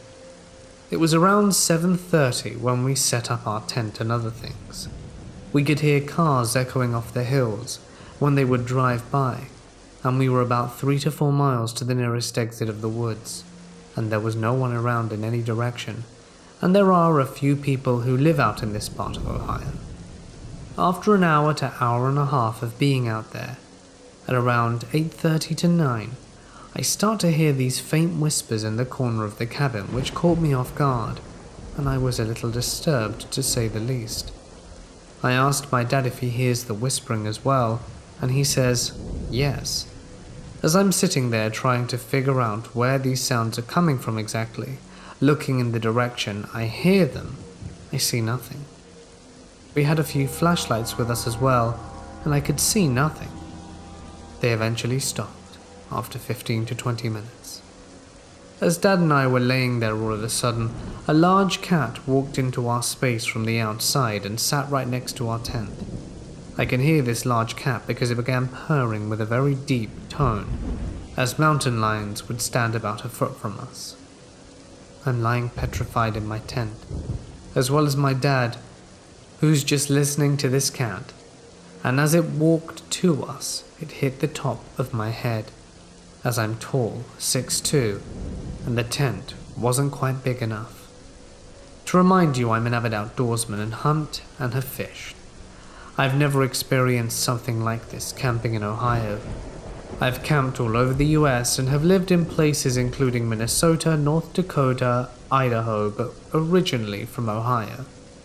I also have no weapons with me because in Ohio I never had an issue. As we lay there, I began to sit up with my flashlight to see this cat, but I see nothing and it continues to purr deeply. I saw a shadow outside, as we had light in the top middle of our tent, so it should have cast a shadow when it walked nearby. I know for a fact it wasn't a bobcat, which Ohio has. Its purring was much too powerful sounding to be a cat log that size. As I'm sitting up in the tent, the cat begins pummeling my food and bottles of Mountain Dew that I'd put on the benches, and then shortly after sounded like it jumped from one of the windows. I sat there in amazement over this and could not understand what just happened. To my surprise, it only got much worse. Not long after the cat left, we then began to hear leaves ruffling and a bipedal creature over and over again throughout the night with large limbs and trees breaking and small rocks being thrown out the cut-out windows. I got my flashlight and shined it towards the ruffling of the leaves, but the strange thing was you could not see a physical creature in the direction of the sound, nor the limbs breaking. These same patterns of leaves and branches breaking continued over and over again. I went back to my tent dumbfounded, and soon after my dad and I heard 2- and 4-legged creatures start to run around the cabin, making all kind of ungodly sounds, lasting at least 5 to 10 minutes. Then out of nowhere, one of these creatures starts beating on the side of the cabin, hitting it twice with a thundering noise. My hair started to stand on end. I was in utter shock, along with my dad. These same patterns of sounds lasted 8 hours, before we eventually packed a few things and decided to run for it. Before we left, the beating of the cabin grew louder with each hit. The last hit of the cabin before we decided to leave was around 4 a.m. It was so loud I thought I was going to be deaf from it. I can only describe this sound as a large 12-gauge shotgun, 3.5-inch buckshot loaded in it, and shot in a close proximity to hear the sound. As we got up to leave, we had our flashlights on, standing back to back, walking out, and everything went silent all around us. As we got so far on the trail, we began running along until we reached a valley in the woods, and we stopped, because just to the right of us stood this creature. It was so dark in the woods, even with a flashlight, but you could see this creature standing on a small hill, looking down on us with yellow eyes set pretty far apart from each other, and it appeared from our distance to be at least 7 foot tall. If I had to guess, the outline was massive, you see. It seemed like this thing was absorbing the light shined on it. It literally just stood there, never moving, never wavering while we stared. We decided to keep running until we got out the woods and off the trail, which still had 2 to 3 miles to go. We made it out the woods without further encounters or incidences, but it didn't end there. As we got to the road, we started walking towards my grandma, where we were parked with my SUV, and right in front of us was a bridge that's very small in size where a creek runs through.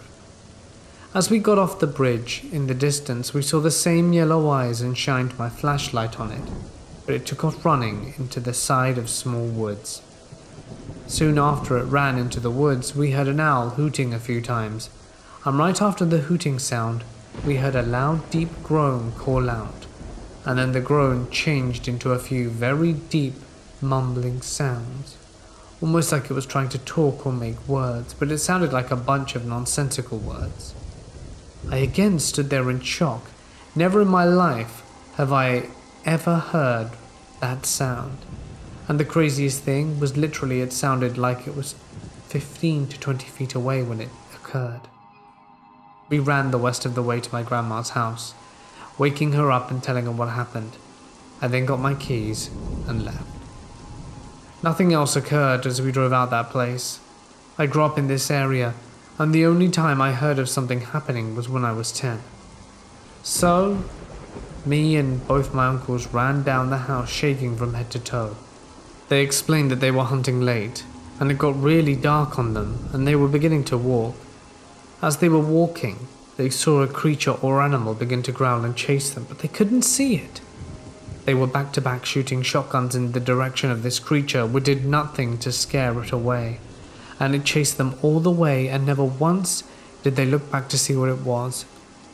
After my night from hell, I felt like I was in the Twilight Zone and would never return to camp in that area again.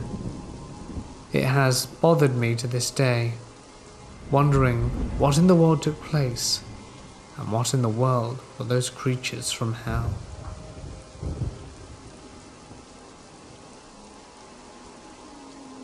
I'm a park ranger. My regular shift consists of handling the entrance booth, cleaning the park and assisting tourists and guests. One summer, one of my supervisors asks me if I'm willing to work overtime for a night shift. Me being a broke high school student would do anything to earn a bit of cash. I took the opportunity and was put on the night shift with a few other rangers. A few on patrol and a few near the entrance of the gate. I wasn't given much in terms of tools, a radio, a flashlight, and a notepad. My mobile phone was locked away in my locker as usual, and we weren't allowed to carry any sort of firearm. At 6 p.m. we'd usually close the park by this time, as no more guests were allowed through the main gate. The only exceptions were emergency services. I was stationed in the ranger station until I switched to the booth at 1 a.m. It was boring. You'd usually just sit in a small booth with a 180 dark-tinted windows and expect nothing. You'd hear semi-trucks go by every now and then, and those cicadas in the forest. The fog layers were usually thick. You could hardly see anything. There was barely anything you could do. I was so bored, so I went outside and shined my flashlight around randomly. And, in the glimpse of an eye, the light from my flashlight captured a human-y figure in the pine trees. I thought I was hallucinating because I was so sleepy. I took a brief pause to process what I had just encountered, and looked again, and the figure vanished completely. So I contacted one of the nearby rangers to investigate it, over the dead radio silence. A few minutes passed and the ranger finally arrived to investigate. He walked over and found nothing, no footprints, nothing. I sent out a be on the lookout call to rangers in the park, just in case the person may have run off. They searched the area, but found nothing and told me I was just seeing things. I knew I wasn't because the figure was so real. I soon accepted that perhaps I was seeing things, and the rest of the night was eerie. The forest was completely silent, which was scary to say the least. It scared me to a point I wouldn't use the toilet for the entire night.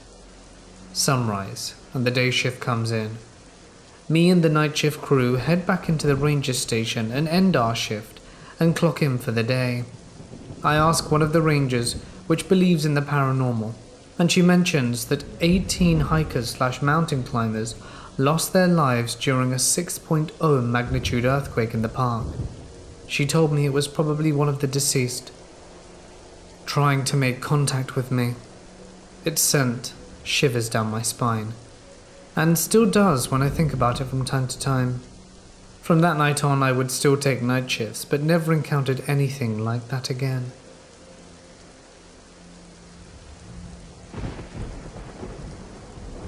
I am an East Tennessee native, and have grown up going to the Smokies. I have also had a strange or seemingly paranormal experience while in the area. So my grandparents own a bunch of rental properties and cabins in Townsend and surrounding the Smokies for holidays, etc.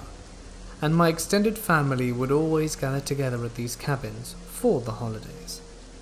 I'd had little things happen here and there, like feeling watched while playing in the woods growing up with my brothers and cousins, or hearing strange inhuman-sounding noises outside at night where there weren't any animals or predation, as I'm very aware and educated on the local wildlife of the Smokies, but nothing super substantial or scary enough that I actually experienced true terror or fear. Mostly just weird little things here and there. Some things being knocked off a table in the cabin or bumps in the night. Anyway, one Christmas around 2010, me and my twin brother were given a cabin to ourselves for the weekend, within a half-mile or so from the rest of the family cabins, and my grandparents' main cabin. We are both 19 at this point, so not little kids by any means. First night there, we drink and I fell asleep early downstairs on the couch, and he passes out in the upstairs bedroom loft. No big deal. Next night he's asleep on the couch, and I'm upstairs in the loft laying in bed. I begin getting the feeling of being watched. Like, not just the little paranoia feeling. It starts off and it builds up to the point where I'm almost in full-blown panic. Now I'm a 20-year-old male at this point, and keep telling myself that I'm just being a coward, and the gut feelings are ridiculous. But the feeling persists. I'm now wide awake looking around the cabin in the pitch darkness for something.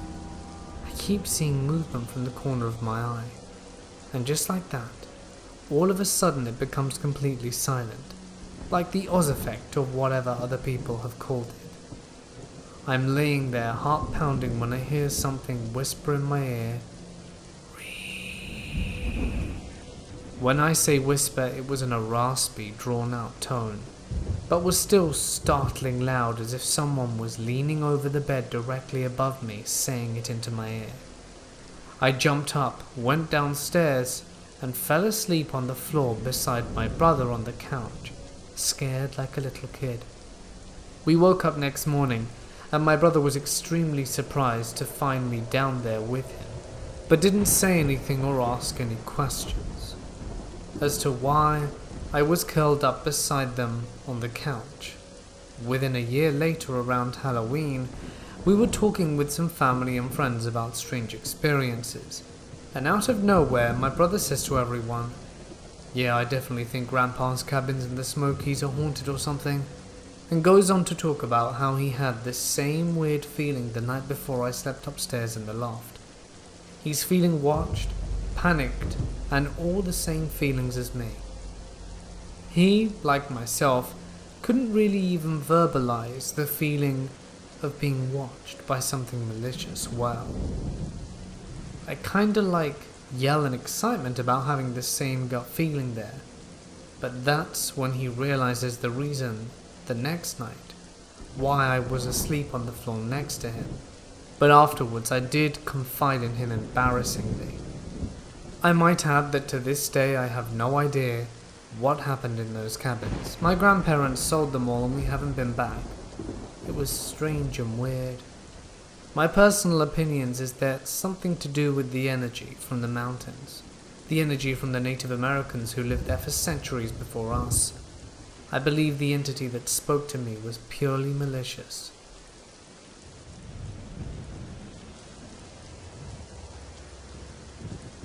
Back in 1947, when my grandmother was young, She used to live in a shared piece of land, ejido, located in San Luis Potosí, Mexico. I can't remember the name of the shared land, but it was small and there were barely a few houses on it. One day, she and her mother, my great-grandmother, went to visit a relative that lived near. But before leaving, my grandmother asked her dad to accompany them, but he refused and decided to stay as he was busy with other things. 20 minutes later, as they were walking, they began to hear whistles and strange noises coming from nearby bushes. My great-grandmother told my grandmother that maybe her dad was making those noises because he wanted to scare them. They ignored the noises and arrived to the relative's house. They stayed there for several hours, but decided to leave when it started to get dark.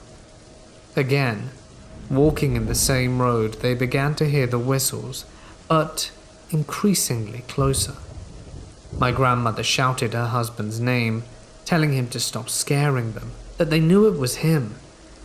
The whistles stopped, and now they began to hear sounds like a woman who was suffering or screaming. That was enough for them. Then they started running towards the house. While running, they heard screams and whistles even more, and once they arrived, they found my great-grandfather deeply asleep. They awoke him and couldn't understand what just happened. They never heard the whistles or screams again.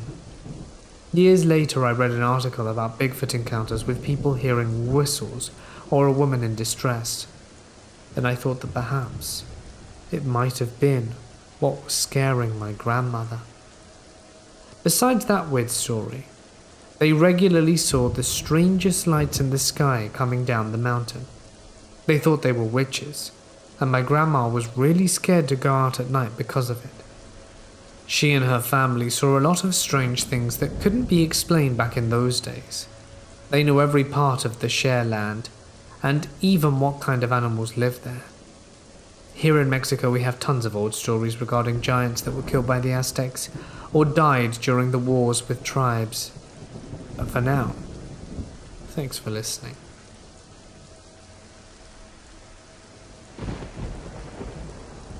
My parents forced me into a church camping. It wasn't from any church, and I didn't want to be friends with the people there. My female cousin went too, so we had a nice conversation. The place was okay, but around it had a lake and a bridge to the forest to the other side of the lake.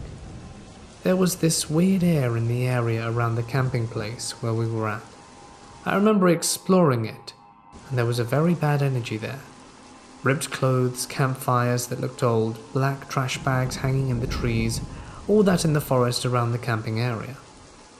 At one of the last 3 nights there, they finally lit a campfire for us to be around. Me and my cousins were talking for a moment, and then we remained quiet for 5 minutes. I looked away into the forest, and there was a little lake splitting us from there. Suddenly I saw a man running around the lake in the forest area. He was wearing a white, huge Jesus kind of cloth and using no shoes. He ran very fast and I watched him and felt very scared. I looked at my cousin and then she looked at me spooked. I asked her if she saw something and she described exactly what I saw. We got that creepy feeling from it and nobody from the church believed us. Even to this day I can remember the man, who was tall in white robes and very pale, running on bare feet, giving off this awful vibe.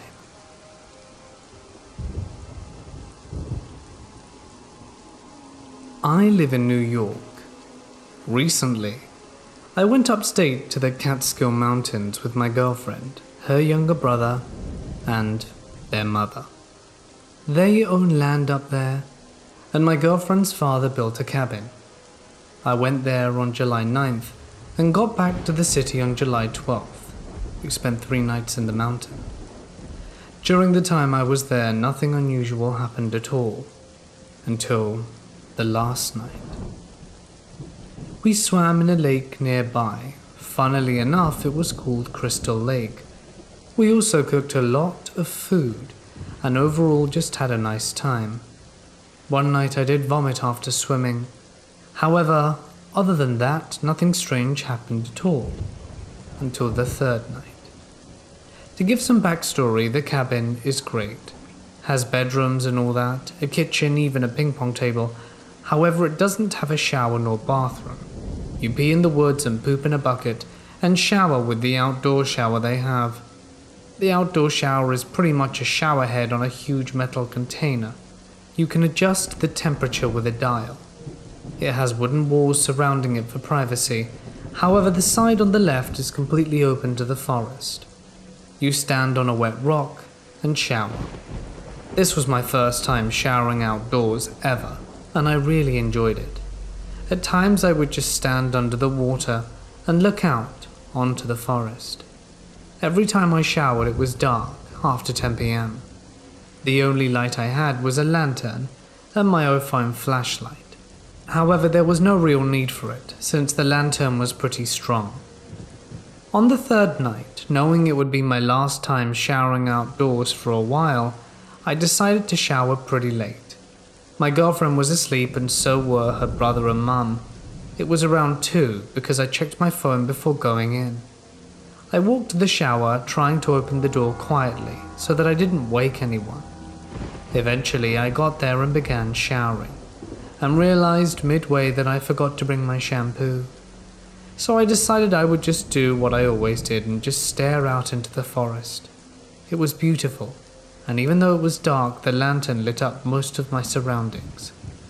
After 15 minutes of just idly staring into the forest, I started to become uncomfortable. Not because of the water temperature or anything, just physically uncomfortable.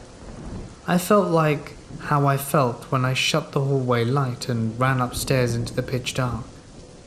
This hadn't happened to me at all. All the showers I took, I never once felt this way. I tried ignoring it, but eventually it became too much. As I went to turn off the shower, the feeling completely went away. I decided I'd stay in the shower. When I looked back at the forest, I noticed a patch of moss on the tree closest to me, which was odd because it was the tree nearest to me. Even though it was the closest tree, I still couldn't see it properly because I couldn't get the lantern wet. It stays at the entrance of the shower stall area, so the tree is pretty much in the dark. I focused more on the tree until my eyes got irritated from the water constantly hitting them. I rubbed my eyes, and just as I lowered my hands from my face did I see a tall figure walk away in front of the tree. The figure was dark like a shadow, except it had the moss from the tree all over it. No facial features or anything, probably because it was in the pitch dark. When this happened, I walked backwards and turned around to get my clothes and run away. When I turned around, I slipped on a patch of grass and hit my back against the rock I showered on. I felt lightheaded, but fine. I got up, gathered my stuff, and sped-walked back to the cabin. The next morning as we were packing to leave, I hadn't told anyone about what I'd seen or experienced. My back didn't have any bruises nor scrapes or anything, so I thought it was all a dream, until my girlfriend told me that I woke her up a bit when I got back into bed last night. I still didn't tell anyone what I saw. Before we left, I told my girlfriend I left a sock near the shower area, and told her I must have dropped it on the way back and that I needed to fetch it. I went to the shower and looked at the tree. There was no moss on it. It was completely gone. All brown, not even a speck of green, just some grey parts on it. I literally said out loud, "Wow," as I stared at it. And that's it. Nothing crazy. Life happens. No weird experiences or encounters. Just plain old normal life. I do wonder what it could have been.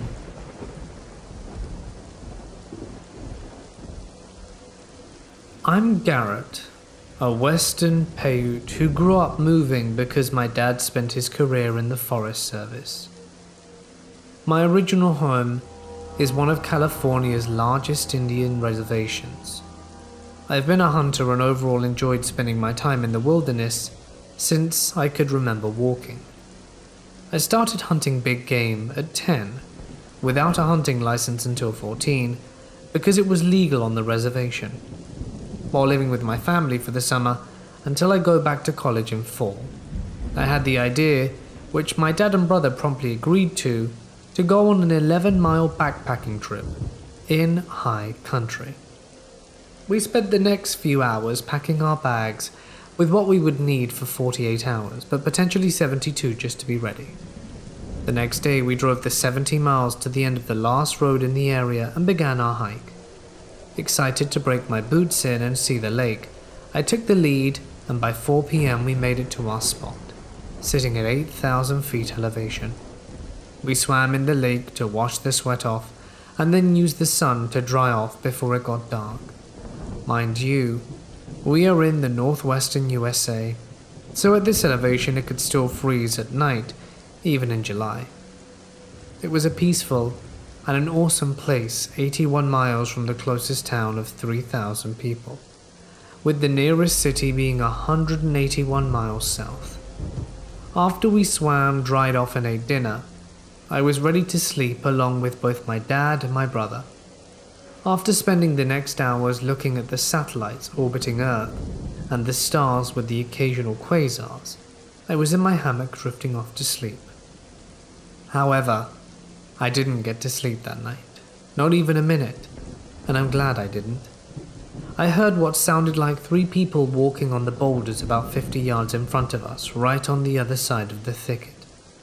I'm 20 years old, 180 pounds and 6'2", along with being a college athlete, so I was cocky at first.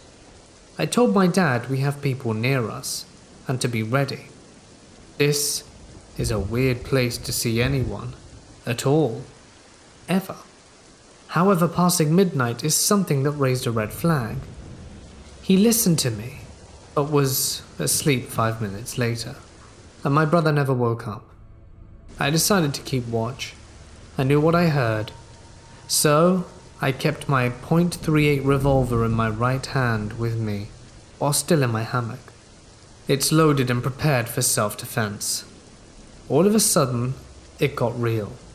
I heard someone or something charging me from the thicket, so thinking I wouldn't have time to turn on my headlamp, I cocked my revolver and pointed towards the sound. While praying for protection in my head, nothing came out the thicket. It went silent, and again being too scared to sleep, I got up like a dumbass without my boots on to try and find what it was. I didn't find anything, not even tracks. So I got more wood, kept the fire burning and tried to warm up. It was 32 degrees with wet soil, so my feet were freezing. Right as the fire stoked up, I heard what sounded like a man run across the river. I looked over there with my headlamp but didn't see anything. Then I asked myself, who the hell would run across 4 feet of running water up here at night? Just because I felt like I was being watched, I looked back across and this time saw big green eyes and grey-looking skin that was see-through. None of it made sense. It was at least 7 feet tall and didn't look alive, let alone human.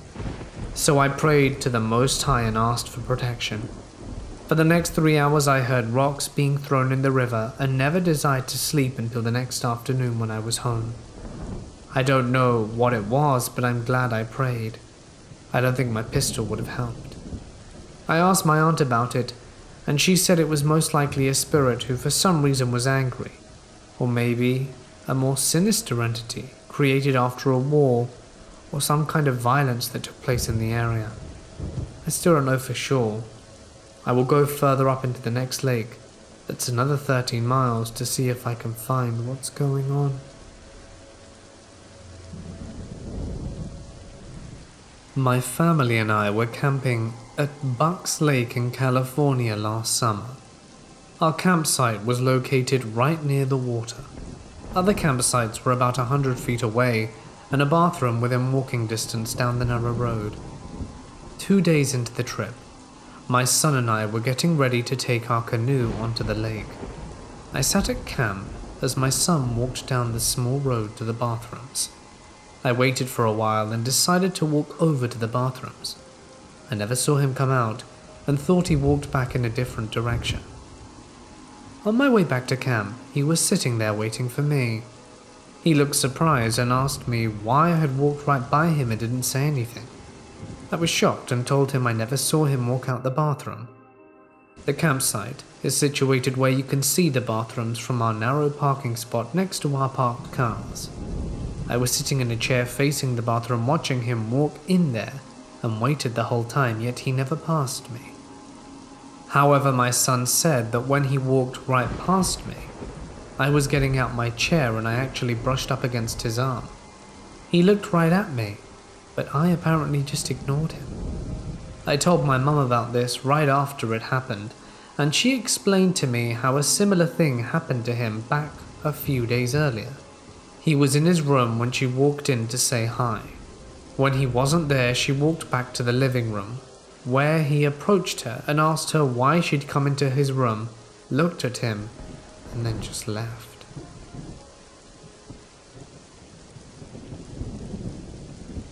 Ocala National Forest, Florida. I probably came across either a poacher's camp or a drug operation, and they put signs up to scare people away. Me and my friends were hunting there and stayed out past midnight looking for hogs. We realized we were way deeper in the woods than we planned on being and began to walk out.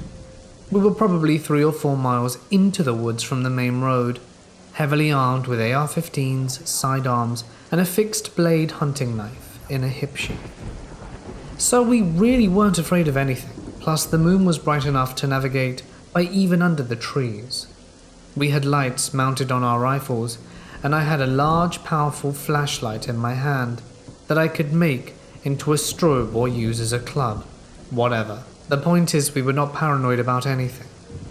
We were heading back and we start to hear something hauling through the woods on our right, and it was about to cross the trail in front of us. Most trails are old logging roads and are pretty wide, and they make square quadrants out the forest. This particular trail cut across one of the quadrants and was overgrown and thin. We thought it was a deer or maybe a black bear. Either way, we couldn't shoot it at night, so instead of using the rifle lights, I used my handheld light, and we waited until we heard it get near the trail. I then turned on my light, and all we saw were a pair of white legs cross the thin trail about 50 feet in front of us. They looked human. We were baffled. Like, what kind of moron goes crashing through the deep woods at 1 a.m. in shorts? And through the thick brush, not the trail. Super weird. But again, we're armed, and we are here for hogs. And we push on because it would have taken us at least 30 minutes to turn back and go around the quadrant. We hear crushing now, and then in the woods, but it never got close to us again. Finally, we reached my car, and I was relieved it was still there and not broken into. We kept the rifles loaded, shoved our handguns between the seats, and sent a console and get in the front seat. I began to drive out the forest with my moonroof open, and the stars were just gorgeous. It's easy to forget how amazing the night is in the middle of Ocala National. About half a mile down the road, my headlights fall onto a man in a checker button-down shirt and shorts just walling along the road. We are miles away from any other paved roads, and then it's another 5 to 10 miles on that paved road to get to town. Also, this is in the northern part of the forest, where there were no old cabins that were built before it was declared a national park. This dude had no backpack, no anything. Was this what we crossed paths with? What was he doing walking out here at basically 2 a.m. with no supplies, no flashlight, no nothing? He didn't even look at us as we passed. As we got near the paved road, we unloaded the rifles and put them in the trunk and went home. It was a really fun trip, and I can't wait to go back, but I'll always be armed in Ocala National. Some seriously weird stuff is going on out there.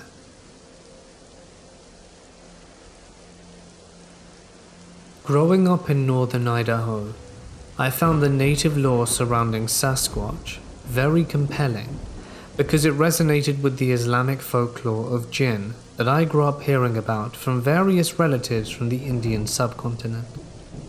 Jinn, like many of the native legends, are shapeshifters and exist mainly in secluded areas of wilderness. They are often associated with strong sulfuric odors, more commonly associated with demons, devils, and the like. And it turns out, countless reports of Bigfoot/Sasquatch too. For an undergraduate project years ago, I interviewed famed cryptozoologist Grover Krantz at WSU.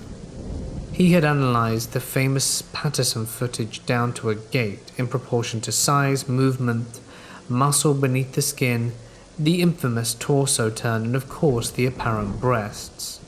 It was fascinating, but not nearly as fascinating as all the anecdotal evidence he received from park rangers, hunters, farmers, and hikers. Krantz explained that most folks almost always bristled at his inquiries about sightings for fear of ridicule. Once Kratz earned their trust and assured them it was for research, he heard some fascinating stories that often defy explanation, including vanishings, mysterious sounds, and impossible happenings. For example, a farmer apparently shot one point blank only to have it disappear on him. The sulfurous stench, of course, was mentioned ad nauseum.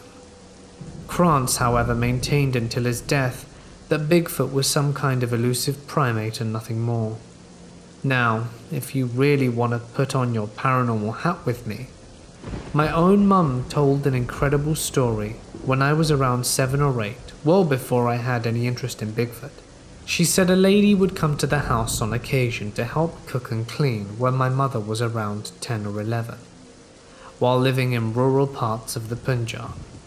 This particular lady apparently told tales and whatnot, according to my mum anyway.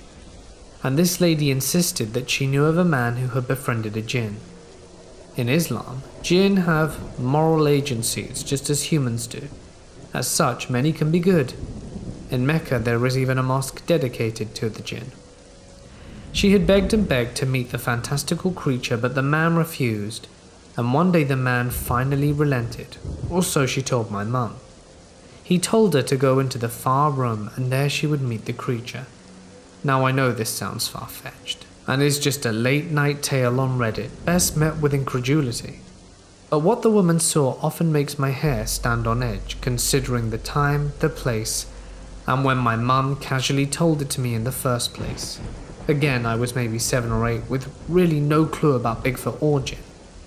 Before running out of the room in a panic, the woman swore she saw a large, darkened creature that almost reached the ceiling covered in hair, and had a face, oddly like a man.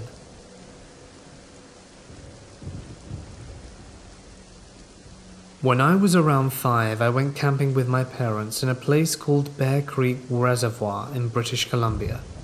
It's a very isolated place deep in the woods. We got there by driving up an old logging road. The actual reservoir itself is very beautiful and quiet. I actually looked up the area on Google Maps, and it still gives me chills even looking at it from a satellite perspective, but anyway. So the day passed without incident. We mostly just swam the whole day and went to bed, but the following morning I woke up in my parents' tent just as the sun was making its appearance. I unzipped the tent and noticed a figure standing maybe 50 feet away. The light was fairly dim, so it was hard to make out distinct details, but it was just standing there, staring at me unmoving. The entity had the figure of a woman of average size, but instead of seeing a face, there was just darkness.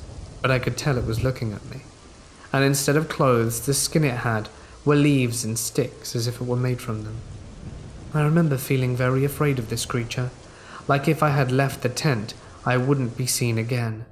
So I tried waking up my parents, but they were both really annoyed I woke them up, and didn't believe me until they finally got up later and explored the area. We ended up finding a bunch of man-made structures made of branches and other weird stuff in the area.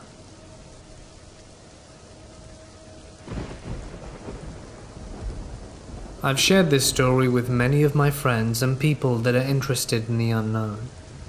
This happened to me and my family back in 2001. I was about 10 years old at the time. We lived in a small rural town pronounced Ulladulla on the south coast of Australia. This is a quiet town for beachgoers, fishermen, and people on holidays from the city, as well as plenty of retirees. Nothing exciting happens here. It's the same monotonous day to the same life that never changes. We were celebrating my grandmother's birthday at her and my grandfather's house one night. They lived at the backside of the town on a rurally type setting, paddocks, cows, older style homes, with acres of land and lots of bush on a road called Slaughterhouse Road. This is where the local slaughterhouse used to be, hence the name. My grandparents were Italian, so food was in abundance. Parents chatting about how good the seafood was, just your usual Italian birthday celebration. Being so young, late nights seemed distant for my two brothers, sister and I, so my mother decided that we could call it a night and head home, as it was 9 p.m. and past our bedtime. As we said our goodbyes, we loaded into the car one by one. I called dibs on the front seat, which I kind of regret.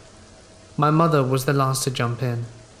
In the meantime, I was grabbing the top end of my seatbelt to strap in for the ride home, when I had caught some movement from outside the car window no further than about 8 feet or so away. We were parked in front of the garage, where I saw this thing right where the brickwork ended. It led into the paddocks at the back of the property. I was put into a state of confusion mixed with shock. That's exactly what I was looking at. Humanoid in appearance, this thing crawled on all four appendages, slowly moving out of sight. As it crept past the side of the garage, I say it was about 6 feet long, thin and malnourished, with its bones pushing against its skin. The texture of the skin was like polished leather, pale white, grey and slimy in appearance. As it crawled, the shoulder blades protruded up, like when you see a cheetah on the way it walks around. No tail, its head was just out of view, as it had already passed before I got a glimpse of it. My stomach churned as the hairs stunk from my skin. My first reaction was to turn to my mother for safety and reassurance that my eyes had been deceiving me. And as I turn around for reassurance, I see this furthest thing away from it. Her face was pale, drained of all color and expression. I waited for any sense of normality to return to the situation when she looked me dead in the eyes and said, "Lock the doors." My two brothers and sister and I did the same thing, slammed the doors and put the lock down. The car was quickly flung into reverse and we were backing up the driveway like we were recreating a stunt drive from a Hollywood movie. As we turned down the dark, narrow, bush-covered streets to head home, I still needed that reassurance. I asked my mother what that was. She hesitated and just said, "I'm sure it's just a dog. There are a few scrap rods around here. I'm sure it's just one of the guard dogs that gotten loose." I knew what she had seen, but took the most plausible excuse to calm myself down. Years later, as I got older, I revisited that night with my mother and asked her if she remembered that night outside of Grandma's house, and claimed it wasn't a big dog. She looked at me dead in the eyes and said, "No, darling, I told you kids so that you wouldn't be scared. I'm 28 years old and still remember that night like it happened yesterday." I reignite my memory of it every time a friend or new acquaintance asks about scary stories. I smile and say, "You think that's scary? Wait till you hear this."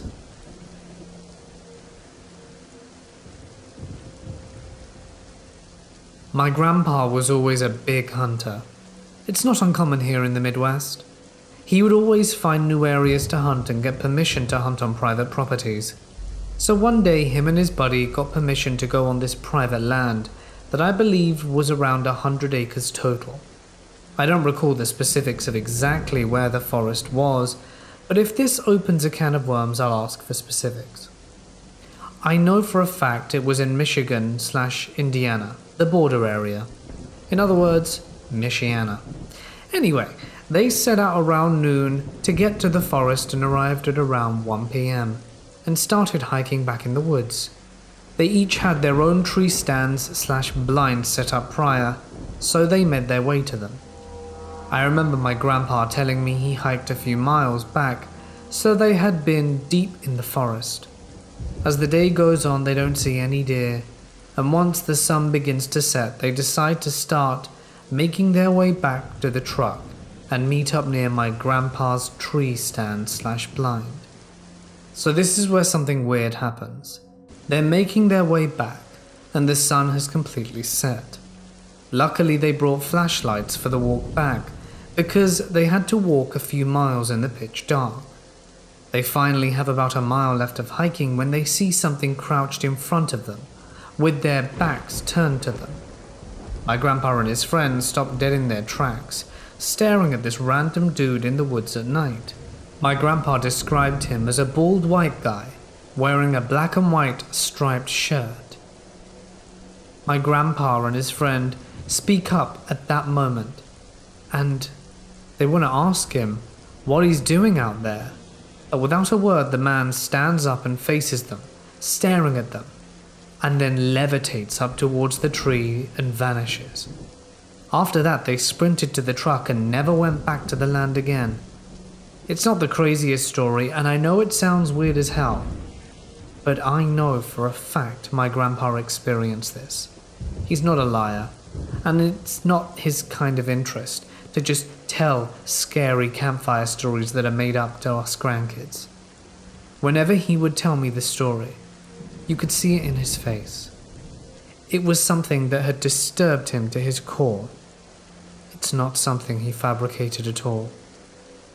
I'm here to ask if anyone has ever seen or encountered anything like it. I'd love to talk about it with anyone who knows.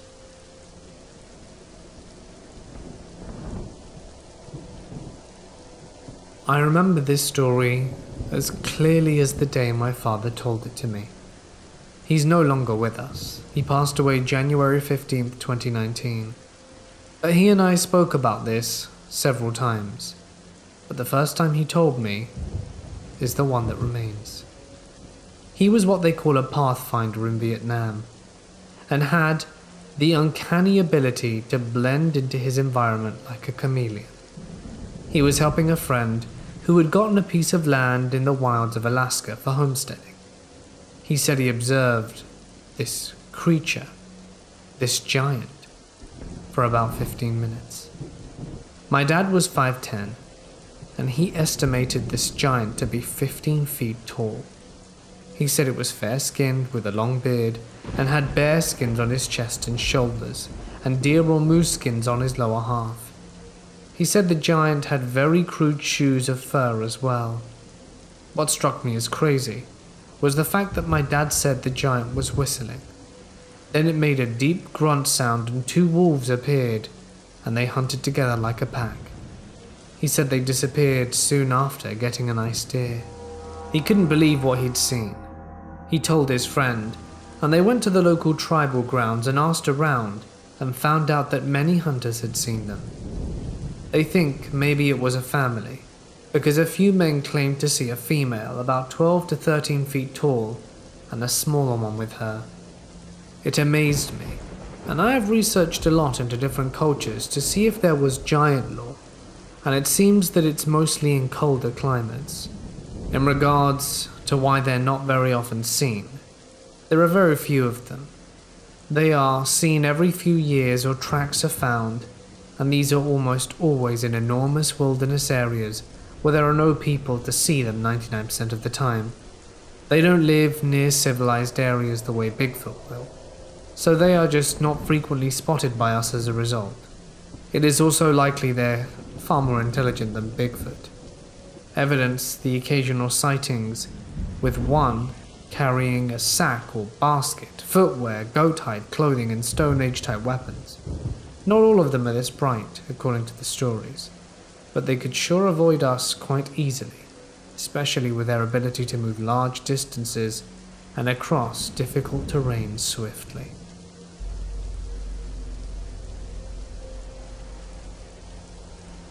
I was 14 years old when I went on this camping trip with my family and best friend. It was nighttime, and my friend and I decided to walk over the park at the campground to swing. We get there and I instantly have this bad feeling, but I ignore it.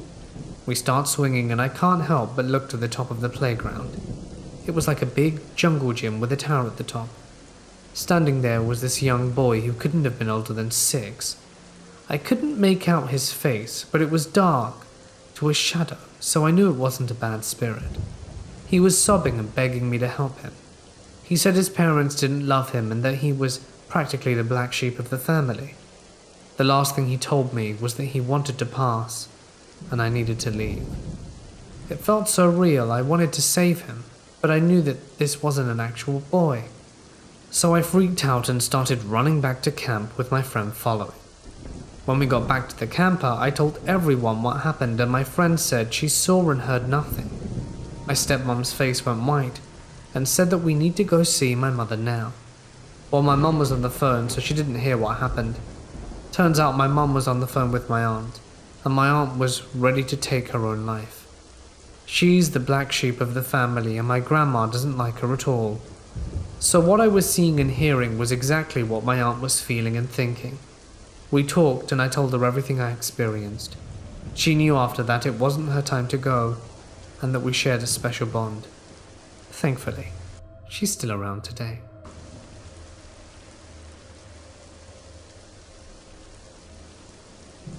Context.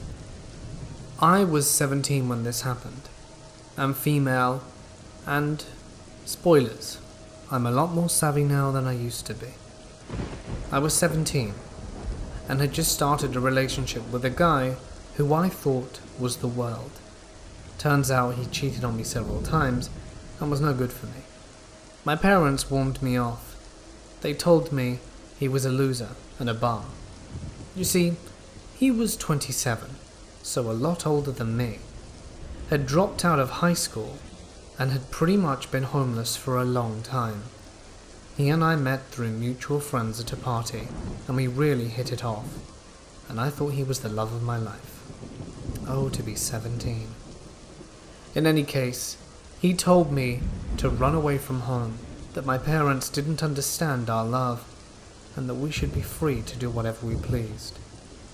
It didn't matter that I was still going to school. He convinced me with his sweet words, and off I ran. We were gone for about 3 weeks when this happened. Life had already started to seem quite bleak. Being homeless was nowhere near as glamorous as he made it out. Sleeping rough, having to struggle for food, and he rinsed the little money I had in my bank account relatively quickly. He told me of a cabin that he knew, right near the edge of the woods. He said that he had rented it off the owner before, and that they went way back. I, totally smitten, agreed with the proposal. It would be nice to have a roof over our heads. Truth be told, I was starting to miss my parents, but I was still blindsided by love. He took me to the cabin, which was about a 4-hour walk, and when we finally got there, it was heaven compared to how rough I'd been sleeping. To think I'd finally be able to shower. We got there. It was lovely. The only problem was that we didn't have a key. He told me that the guy had left it somewhere for us to find, but hadn't specified, and since he'd only contacted him through a payphone, as he didn't have a cell phone, well, then there weren't many options.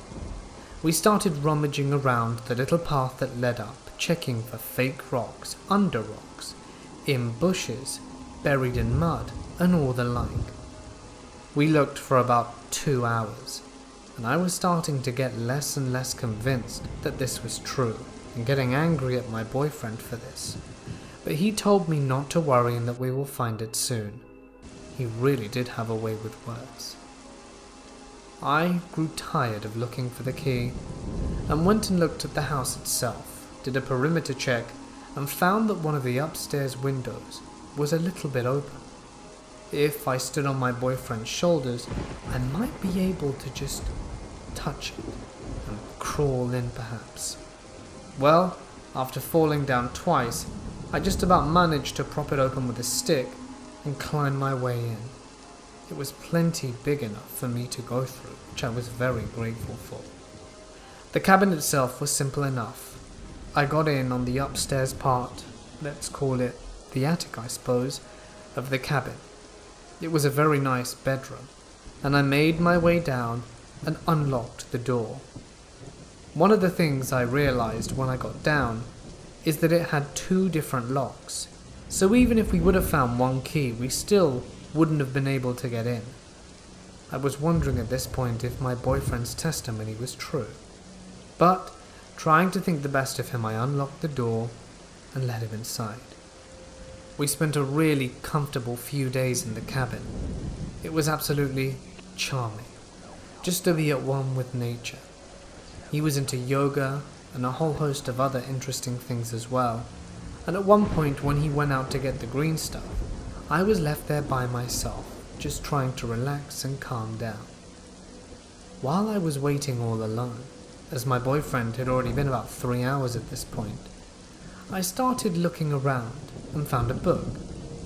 I perched myself in the little living area on a chair and started reading, feeling quite happy with myself. That's when I see a car pull into the driveway. A really nice fancy looking car too. 4 people get out of the car. They all look about 25 to 30, with an assortment of camping and trekking gear. They start opening the door with keys, and when they open it, I give them a funny look and ask them what they think they're doing. They give me an equally puzzled look and ask me the same thing. At this point, there was no genuine confrontation, but I was starting to get afraid. But, confident that my boyfriend hadn't lied to me, and that he had in fact booked the cabin, I told them that we had booked the cabin for the week, and that my boyfriend knew the owner, and that there must be a mistake with their reservation. They told me that they had just received the keys from the owner himself, who lived about a mile away, and that there was no way he'd already booked it out. He was some 40-year-old guy, no way his memory was falling apart just yet. We gave each other quizzical looks. The guy asked where my car was, and I, not wanting to sound like I had walked here, told him that my boyfriend had gone out in the car and that he'd be back shortly. I didn't really know what else to say from embarrassment. So, with a defeated look, he said, "Come on, get in my car and we'll drive down to the owner and see him." At this point I was about soiling myself. As the confidence of these guys grew, I started to get more and more confident that my boyfriend was perhaps full of garbage and had lied to me completely, and that we had broken in and used the resources of someone else's cabin, and the guilt was weighing me down. I told him that wouldn't be necessary, that I would go speak to the owner myself when my boyfriend got here, and that perhaps we were assigned another cabin, and were given this one by mistake. That was quick thinking on my part. I didn't even know if there were any more, but the guy kind of shrugged it off and asked if in the meantime they could set up, as he was fairly confident that they were going to use this cabin. So I said sure, went upstairs and gathered our small 2 tattered backpacks and came back down. It was awkward and uncomfortable reading the book there, and at that moment is when I hear laughter coming from down the hill. I jump out the door and see my boyfriend and a few of his homeless buddies coming up. Looks like they were coming to stay as well. They had a lot of their stuff, one of them pulling a duvet behind him. When he gets to the top, he sees the car and asks where it came from. I told him that some guys were here to rent the cabin, and sweetly said that we should go check with the owner, who lives only a mile away, to see what the mix-up was about. He gives me a deadpan look and says that there must have been a mistake and la la la. That's when I catch him out. I could tell in his eyes that he had no idea that this was already rented out by someone else, and that he had basically forced me to go in and break into a cabin. I was mortified. He tells me that we'll be fine, and starts leading me down the hill, and tells me that there's another cabin and there must have been a mix-up. I grab my backpack, very upset. But there was something off about my boyfriend. It was like the fact that I had challenged him that had really irritated him. Him and his buddies were starting to display a lot more bravado than usual, and I was getting uncomfortable. They were telling nasty jokes, saying nasty words and calling me names. All banterously, apparently. That's when they got to a little brook. My boyfriend then looked at me dead in the eyes and slapped me in the face. I was shocked. No one had ever hit me like that before. Just when I was about to say what I thought of him and give him a piece of my mind, did I feel 2 hands push me square in the chest, and I fell straight, backpack and all, into the brook. He said that I should never speak to him that way, and called me all manner of horrible things. Said that I needed to learn my lesson, and him and his buddies laughed heartily and walked further into the woods. I dragged myself out of the water, crying, clueless as to where I was and where they'd gone, with little intention of following them. So I did the only logical thing. I went up to the cabin and spoke to the guys who were in there, told them the truth, that I'd run away from home, that my homeless boyfriend was a piece of work who I was pretty much done with now, and that I really would appreciate a ride home as I had no idea where I was or what I was doing. I was lucky enough that the girlfriend gave me a lift home. Turns out I was only 40 minutes away, lucky for me. My parents gave her money for gas and a little extra and thanked her when I got home safe. Something important to note is that I had actually left my cell phone in the house, as I didn't want to be part of my parents' system or use anything they had given me, other than clothes, when I left with him. That was part of his doing.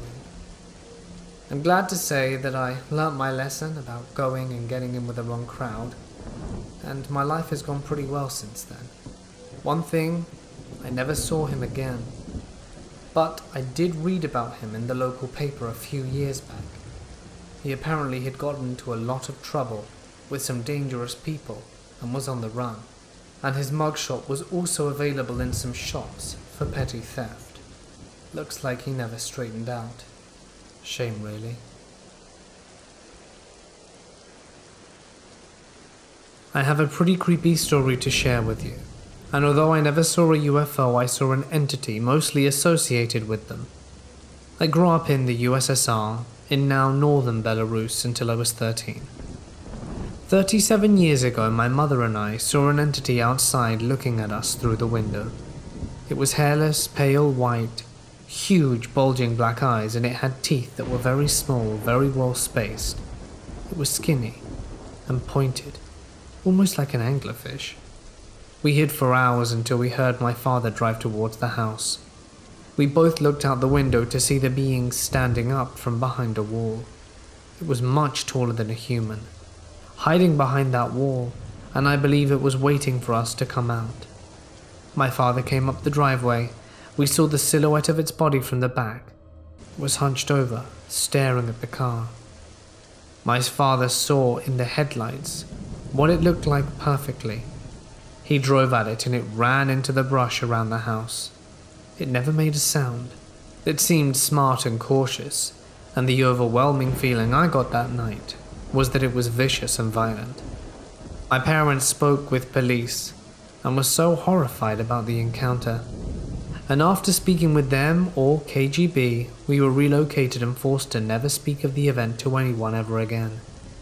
Within 30 hours, I was living in a new home nearly 100 kilometers away. I've searched for so many years for an explanation. I've spoken with government officials in Belarus. I have interviewed with people who lived near our home about 10 years ago, yet I have no answers. If people might speak with me via messages, feel free. I seriously want to get to the bottom of this.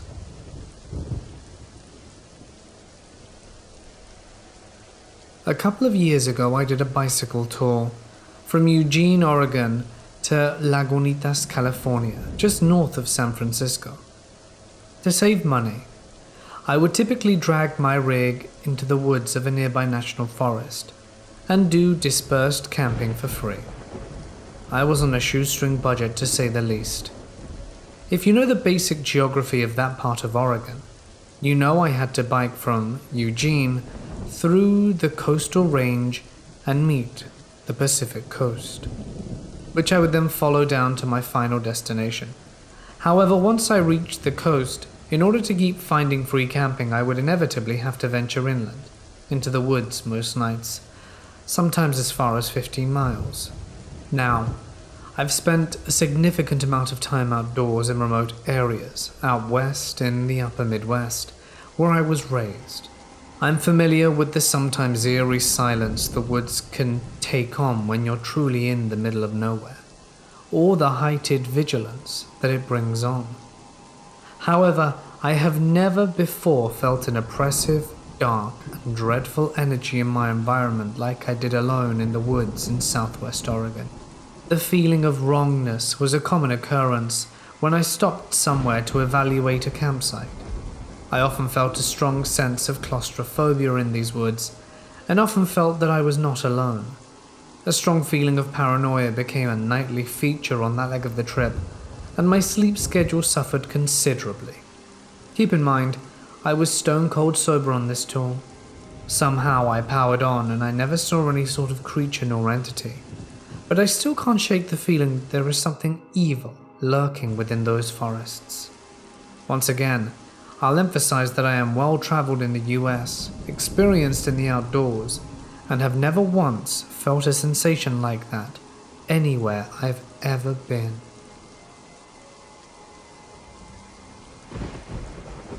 A while back, me and my partner were backpacking/hitchhiking around Germany, with our eventual goal being Berlin. We got there pretty fast, seeing as we didn't have any money at all, living off donations of people who picked us up on the way to Berlin. Having no money meant sleeping in a tent in the streets. We were planning on staying in Berlin for a while, so we decided that we could take the opportunity to sleep in different spots in the city every night. Now, one of those nights turned out to become one of the most disturbing experiences of our lives. We were pretty tired, as most of our days in Berlin pertained to walking around the city most of the time, checking out places to sleep, and we eventually settled for a place in the middle of the city, next to a bridge crossing a river. We pitched our tent and had dinner. After that, I started to feel real anxious about the place we chose for the night, so after looking around I found several harrowing needles around our campsite. We sat down and started talking about leaving that place. We were both really tired, but also really uncomfortable with the place that we were staying in now. So while my partner was looking up other places to stay that were more comfortable, like a city park, I started getting a weird déjà vu feeling. A feeling that the choice we were about to make would be an extremely important one. My partner found a park, and I was just glad that we could leave, so we packed our tent and started heading towards the park known as Rixerdorfen Hohe. By the time we arrived at what we now found was a forested hill, it was already dark. We headed up thinking we would get some privacy somewhere high on the hill. After a climb, somewhere half up, we found an open place, which under any normal given circumstance would have been perfect. Only I did not feel safe there at all. By now I was feeling such a drag to my partner, but the type of anxiety I was feeling was one I'd never felt. I started scouting around the place, and the source of my anxiety became clear. On the path up to our clearing, I saw something I can only describe as someone staring at us from a distance. I was paralyzed, just staring at this man. After composing myself, I convinced my partner to not take this place, but instead to head higher up. While climbing, I tried to tell him what I'd seen, but also that I didn't think the thing I saw was human, and tried to convey that the fear I felt was of a paranormal kind. He believed me, but it was also scaring him a bit. But we kept heading upwards. Eventually we reached the top of the hill, where there was a huge clearing decorated with steel stones in a circle of some kind. I still felt really on edge, so I didn't want to pitch the tent immediately. I wanted to calm myself down first, so I told my partner I was going to meditate, and asked him if he wanted to meditate with me as well. I tried meditating, but I was too scared to close my eyes. After some time of not meditating, but really just staring at the tree line, I gave up and just looked around the place we were at. The first thing that caught my eye was a tree separate from all the others, somewhat in the middle of the clearing. For some reason I couldn't divert my gaze from this tree, and that's when I clearly saw it. A black figure seemingly in the tree waving its arms almost like a dance. I was having none of it. Scared, I started yelling at it to go away. That's when my partner noticed it as well, something he later described as a clear aura outline. He joined me in telling it to back off, only it didn't. Instead, I heard it approach more and more, but what I heard sounded like static, followed by a hard tick on my nose. I immediately stood up and told it harshly to piss off without fear, after which I immediately apologized as to not anger whatever the hell we encountered. We picked up our bags and practically ran down the hill, totally forgetting about our tiredness, and just kept running and kept talking to the forest, thanking the spirit for the encounter and telling it I wouldn't seek contact and confirmation of further proof of existence of spirits anymore. I kind of felt like a crazy person, but the shared experience told me I wasn't going insane. We kept running, and nearly down the hill my partner stepped into a big pile of horse poo, which lightened the mood almost immediately. While me coming to the hasty conclusion that this was all an elaborate joke of some trickster. We safely made it out the park, but the experience was one I'll never forget.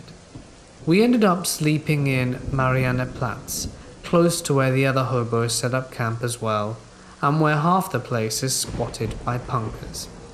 So now the reason for posting this story. Have you guys ever heard of this place? Maybe people in Berlin who can check it out themselves? I don't think the entity we encountered was evil per se. I'm just quite sad about how I handled the situation.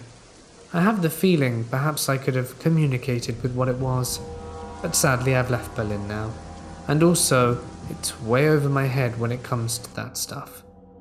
Let me know if any of you have been that way and have felt something similar.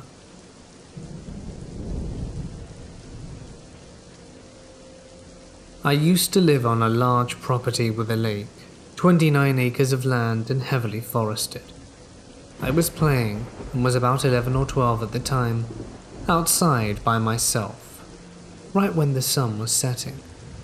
It was fall, and there were barely any lights outside, except maybe for a light on the house about 50 feet away from the playset that I was on.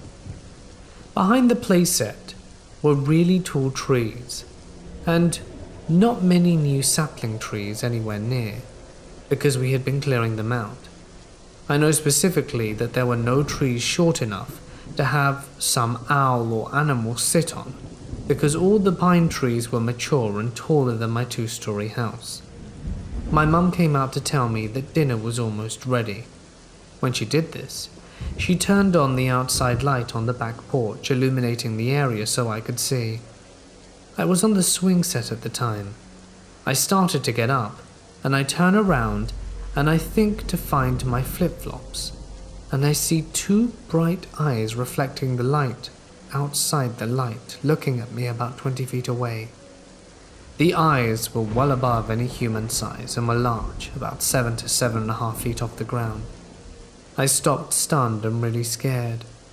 I was really familiar with the woods right behind the swing set, and I knew something unnatural was looking at me. I couldn't see the body, but all I saw were the eyes. The eyes looked at me, and I tried to get an understanding and thought of a massive humanoid. It was a Bigfoot. Remind you that no animal could have levitated in that spot for 5 seconds, and there were no perches or anything that would suspect critters, not with eyes that size. I ran inside, locked all my doors, and couldn't think straight for the next few days. Let's just say I rarely went outside after that. Just remembering this gives me chills.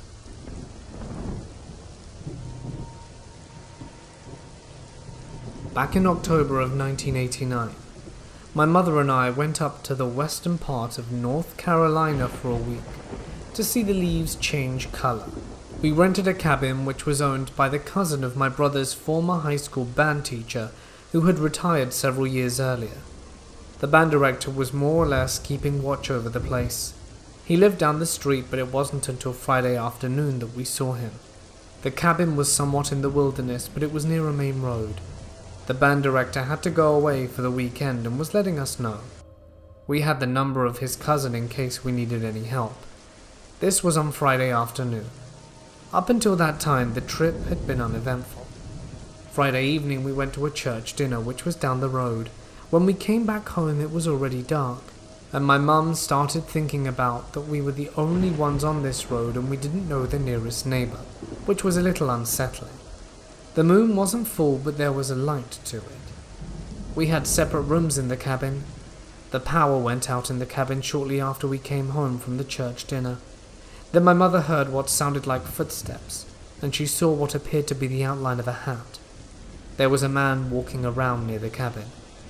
Then, we saw this hat disappear by the woods. By this time, both of us are terrified that the man is going to come into the cabin and harm us. Both of us wondered if he had cut the power source, and I decided to sleep in the bed which was under my mother's room. We tried to sleep, and then were awoken by an owl howling. My mother could see the owl's eyes, which were looking into the window. The drape couldn't be closed the entire way, and the owl didn't take its eyes off my mum the entire night. The owl also hooted all night. My mother tried to ignore the owl, but its presence really unnerved her. The eyes really unnerved me. Neither of us could sleep, as every noise jarred us. It would be like, "What's that? What noise is that?" Every once in a while we would see the outline of the hat walking around the general area. Then it would go off into the woods. Both of us were freaked out at this point, but we weren't able to leave in the middle of the night. There were no phones in the cabin, and this was long before cell phones were in common usage. The power finally did come back on several hours later, or so it seemed. We were in the wee hours of the morning. Originally we were going to leave on Sunday, but left as soon as the sun came up on Saturday. A few days later my mother got a call from the band director. Apparently the man we saw was a mountain man, who was a handyman and had been trying to get the power back on for us. He was harmless, but neither the band director or his cousin had told us that he lived out in the woods. We hadn't seen this guy until Friday night when the power went out. Had we learned that, we wouldn't have left on Saturday. He had told the band director that we left a day early. We could laugh about being scared. It was a memorable night after all.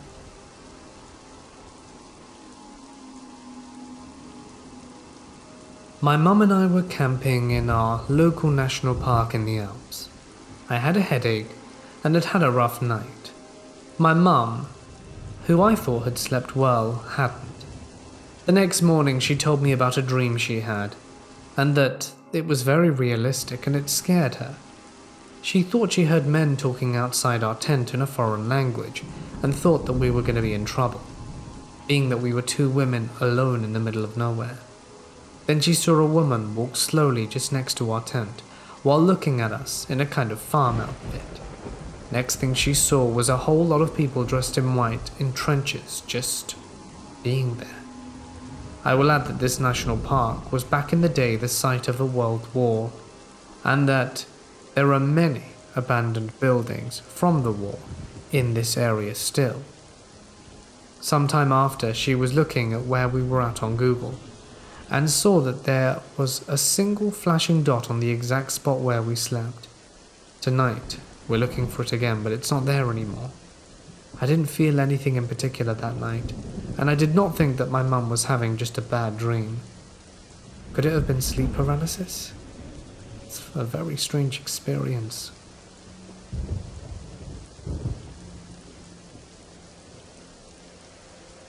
My dad once told me about something he saw in the woods near Bethlehem. He grew up there, and there's this wooded area up in a hilly suburb of the town that he and his high school buddies used to mess around in when he was a teen. He told me that at one point he and a buddy, during the day, went exploring in the woods, and found what looked like a really weird camp up there, with this hole-in-the-ground-like cave. The camp was rough, but I think he mentioned a rock pile that could have been a fire pit. Apparently he and his buddies were exploring the area, when he heard scuttling sounds from the cave, and turned to see something super pale and humanoid looking at him from further up inside. Like a bald mutant albino, is about how he described it. He and the other dude ran their asses off back to my dad's place and never went up there again from what he told me.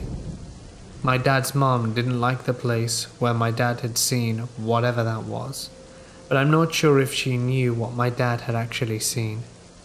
As a kid, she always told me to keep away from that particular patch of woods. Now, those woods are just loaded with junkies perhaps, but were they trying to make something up to scare me from going there? I doubt it.